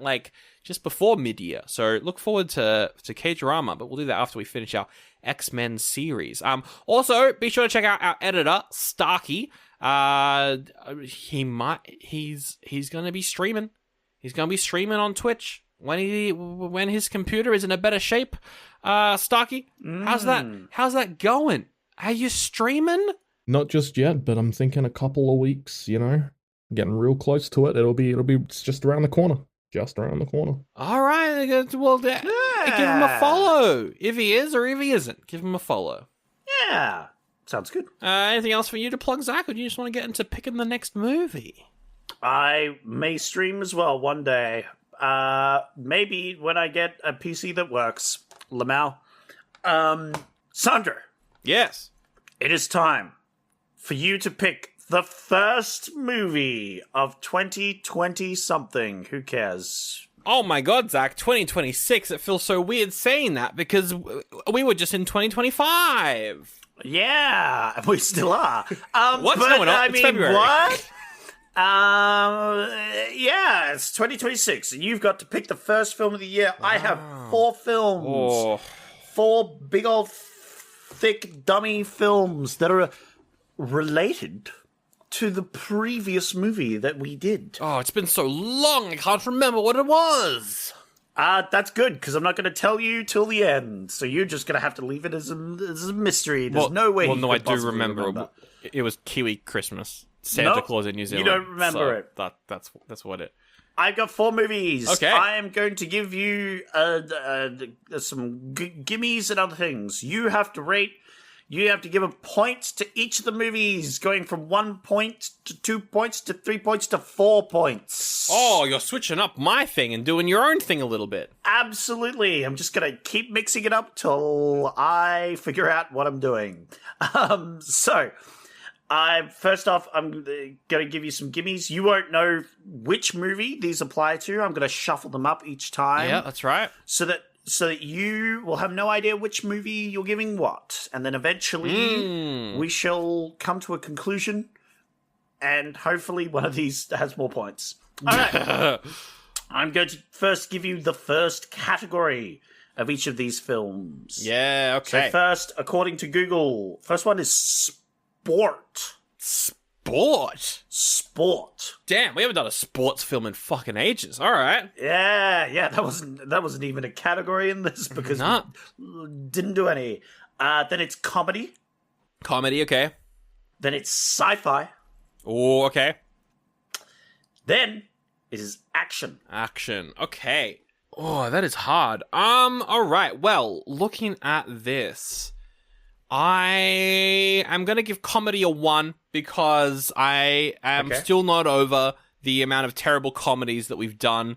So I'm going to go 1 That's for good. that. That's good news. Oh, I'm tossing up what to give my 2. I think I'll go action because I'm just not really in the vibe of an action film at the moment. That's fair. I'll go 2. I'm going to give sport the 3 because we haven't done one in about 4 years. Okay, So- all right.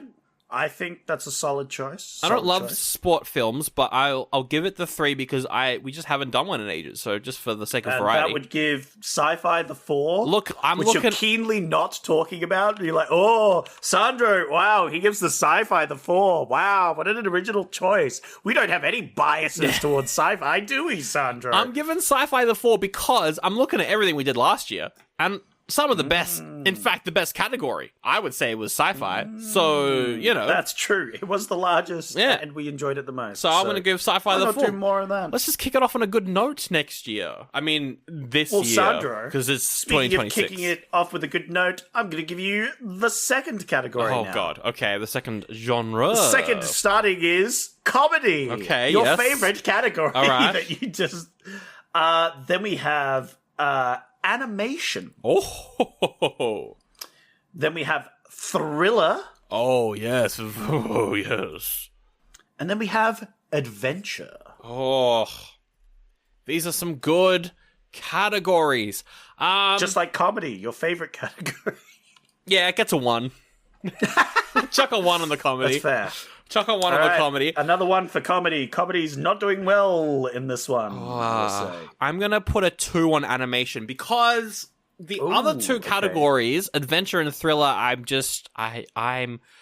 honestly give thriller a 3 and then adventure, I feel like a good adventure film. I haven't watched a good adventure film in a while. So I think adventure, give that a 4 because I really want to watch a good adventure film. Some interesting scores so far. All right, I'm going to give you... Let's do year. Okay. All right. I've got 1981. Oh, okay. Yep. I have 1985. Okay.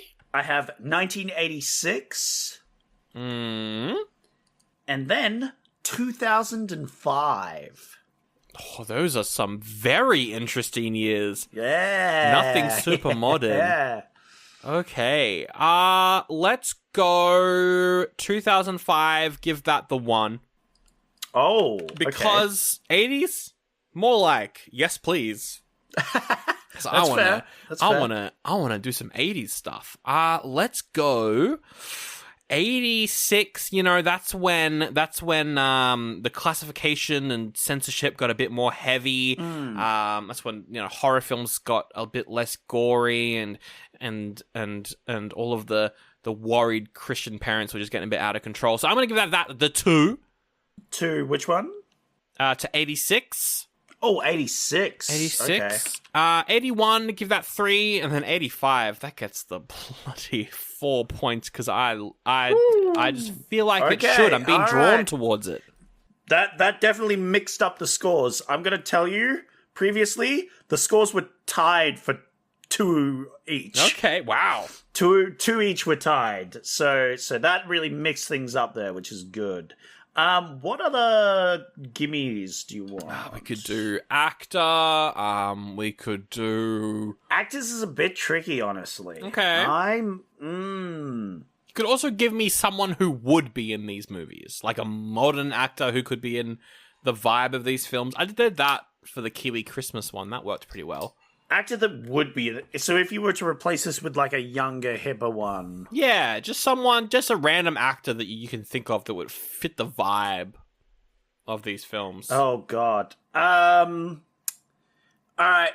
I will give you Chris Pratt. Oh, God. Yep. Number 1. I thought you were going to say Chris Pratt.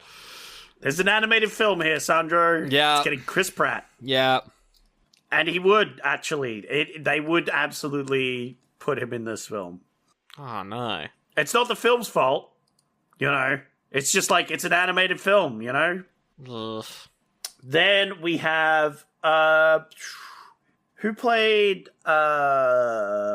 in the Clone Wars, Boba Fett? Oh, Tamara Morrison.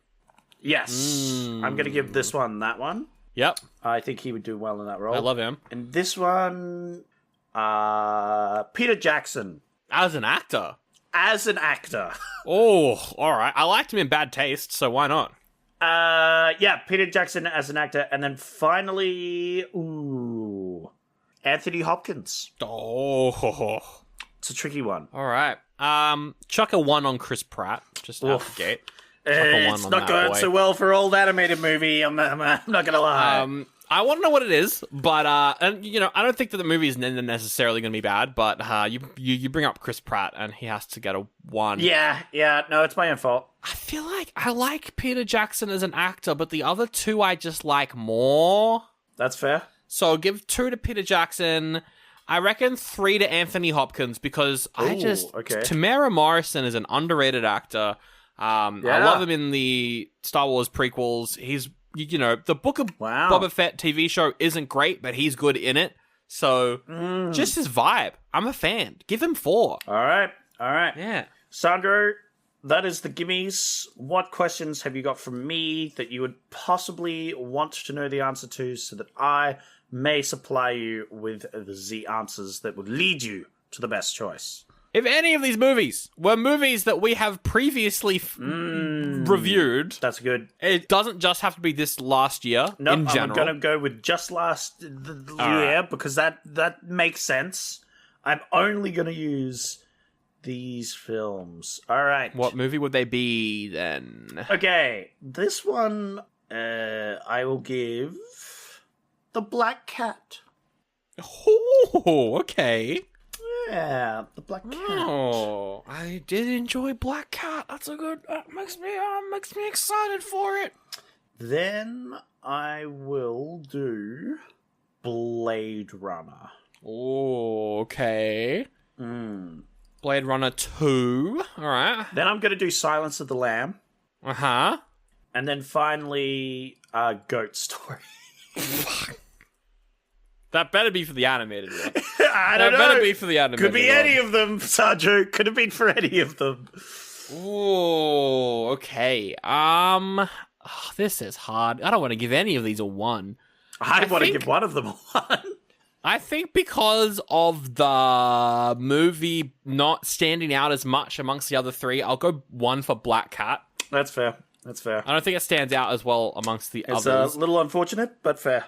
Very fair. Let's give 2 to Goat Story, because as much as I like the meme, it's not as good as the other 2. Yep. And in terms of vibes, the vibe I'm getting, I want Blade Runner over Silence of the Lambs next week. So give Silence of the Lambs 3 and then Blade Runner 4. Wow. Okay. That's just because of vibe. Like, I prefer Silence of the Lambs, but vibe-wise, it's what I'm feeling. Do you want to do one more?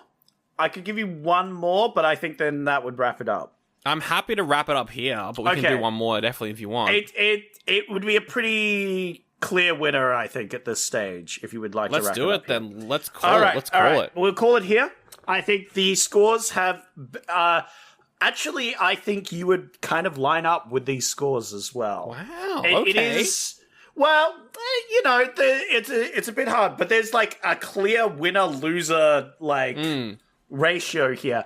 The movie that won only got a 3 once. The rest were all 4s. It got 4s on almost every category except for 1. Oh my god, I want to know what it is. right. It's definitely speaking to me, whatever it is, to absolutely. kick off the year strong. And you know what? I'm really happy with it. I am sad we're not doing the second one. The second one that got second was my near top pick, but I really wanted to do the one you picked, so I'm happy. Yep. So, at the bottom, it was unlucky. It's an animated film. It really got shafted by me specifically with my hints for you, I think. Yeah, Chris I think Pratt, Goat Story. It's just, it's not doing a great time. It was Foot Rod Flats, The Dog's Tale, which is the animated Foot Rod Flats movie. What?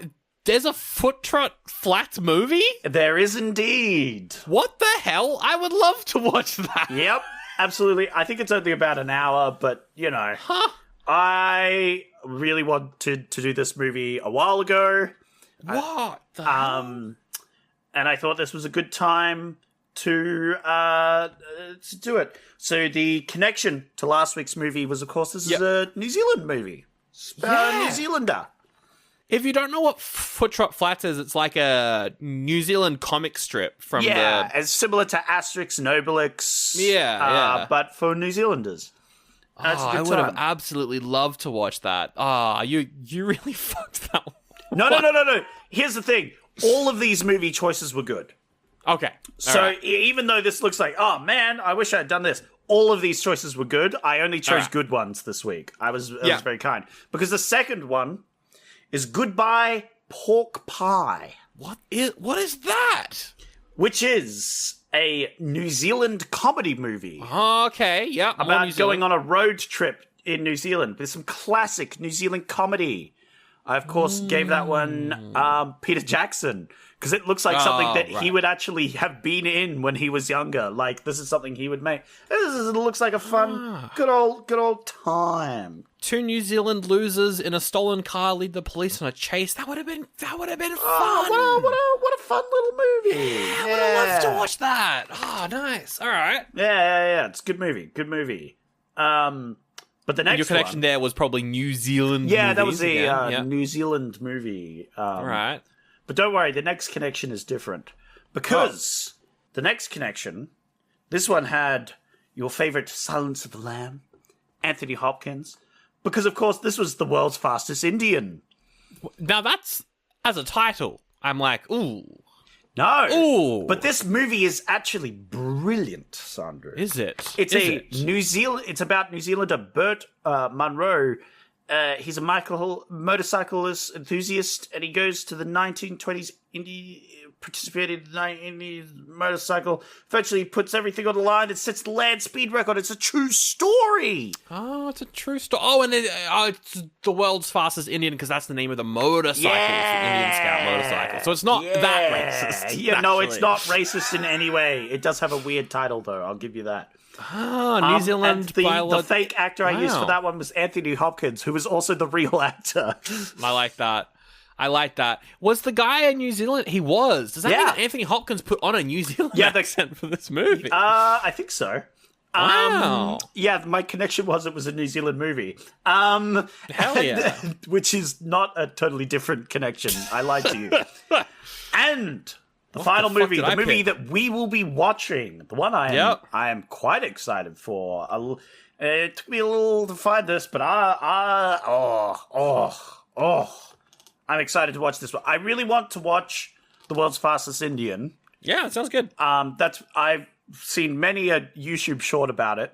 So I really wanted to watch it, but I'm really excited to watch this one because with almost a perfect score. Wow. With only one blemish going to The World's Fastest Indian with nearly falls across the board was The Quiet Earth. What is that? It is a New Zealand post-apocalyptic sci-fi fiction movie about a guy named Zach who wakes up from a failed suicide attempt to find himself alone on Earth. What the hell? He's wandering the barren landscape of Earth, potentially bumping into other people. Yeah. Whoa, okay. This is what the movie that your heart was absolutely 100% like locked in on. Yeah, I'm locked in on this one. A New Zealand sci-fi movie. Yeah. Whoa. I am very excited for this. This looks like a good fun time. Okay. Yeah. Can you guess what the connection was for this one? Was it because it was a New Zealand film? Yes, it was. All of my connections was this New Zealand film. I wanted to do a New Zealand film. You made me watch a New Zealand film, and I'm like, cool, bro. I'll feel like doing the New Zealand film. Wow, how about oh my god, it's directed by the guy who was the second unit director on the Lord of the Rings trilogy. Yeah. Oh, hell yeah. Tamara Morrison vibes.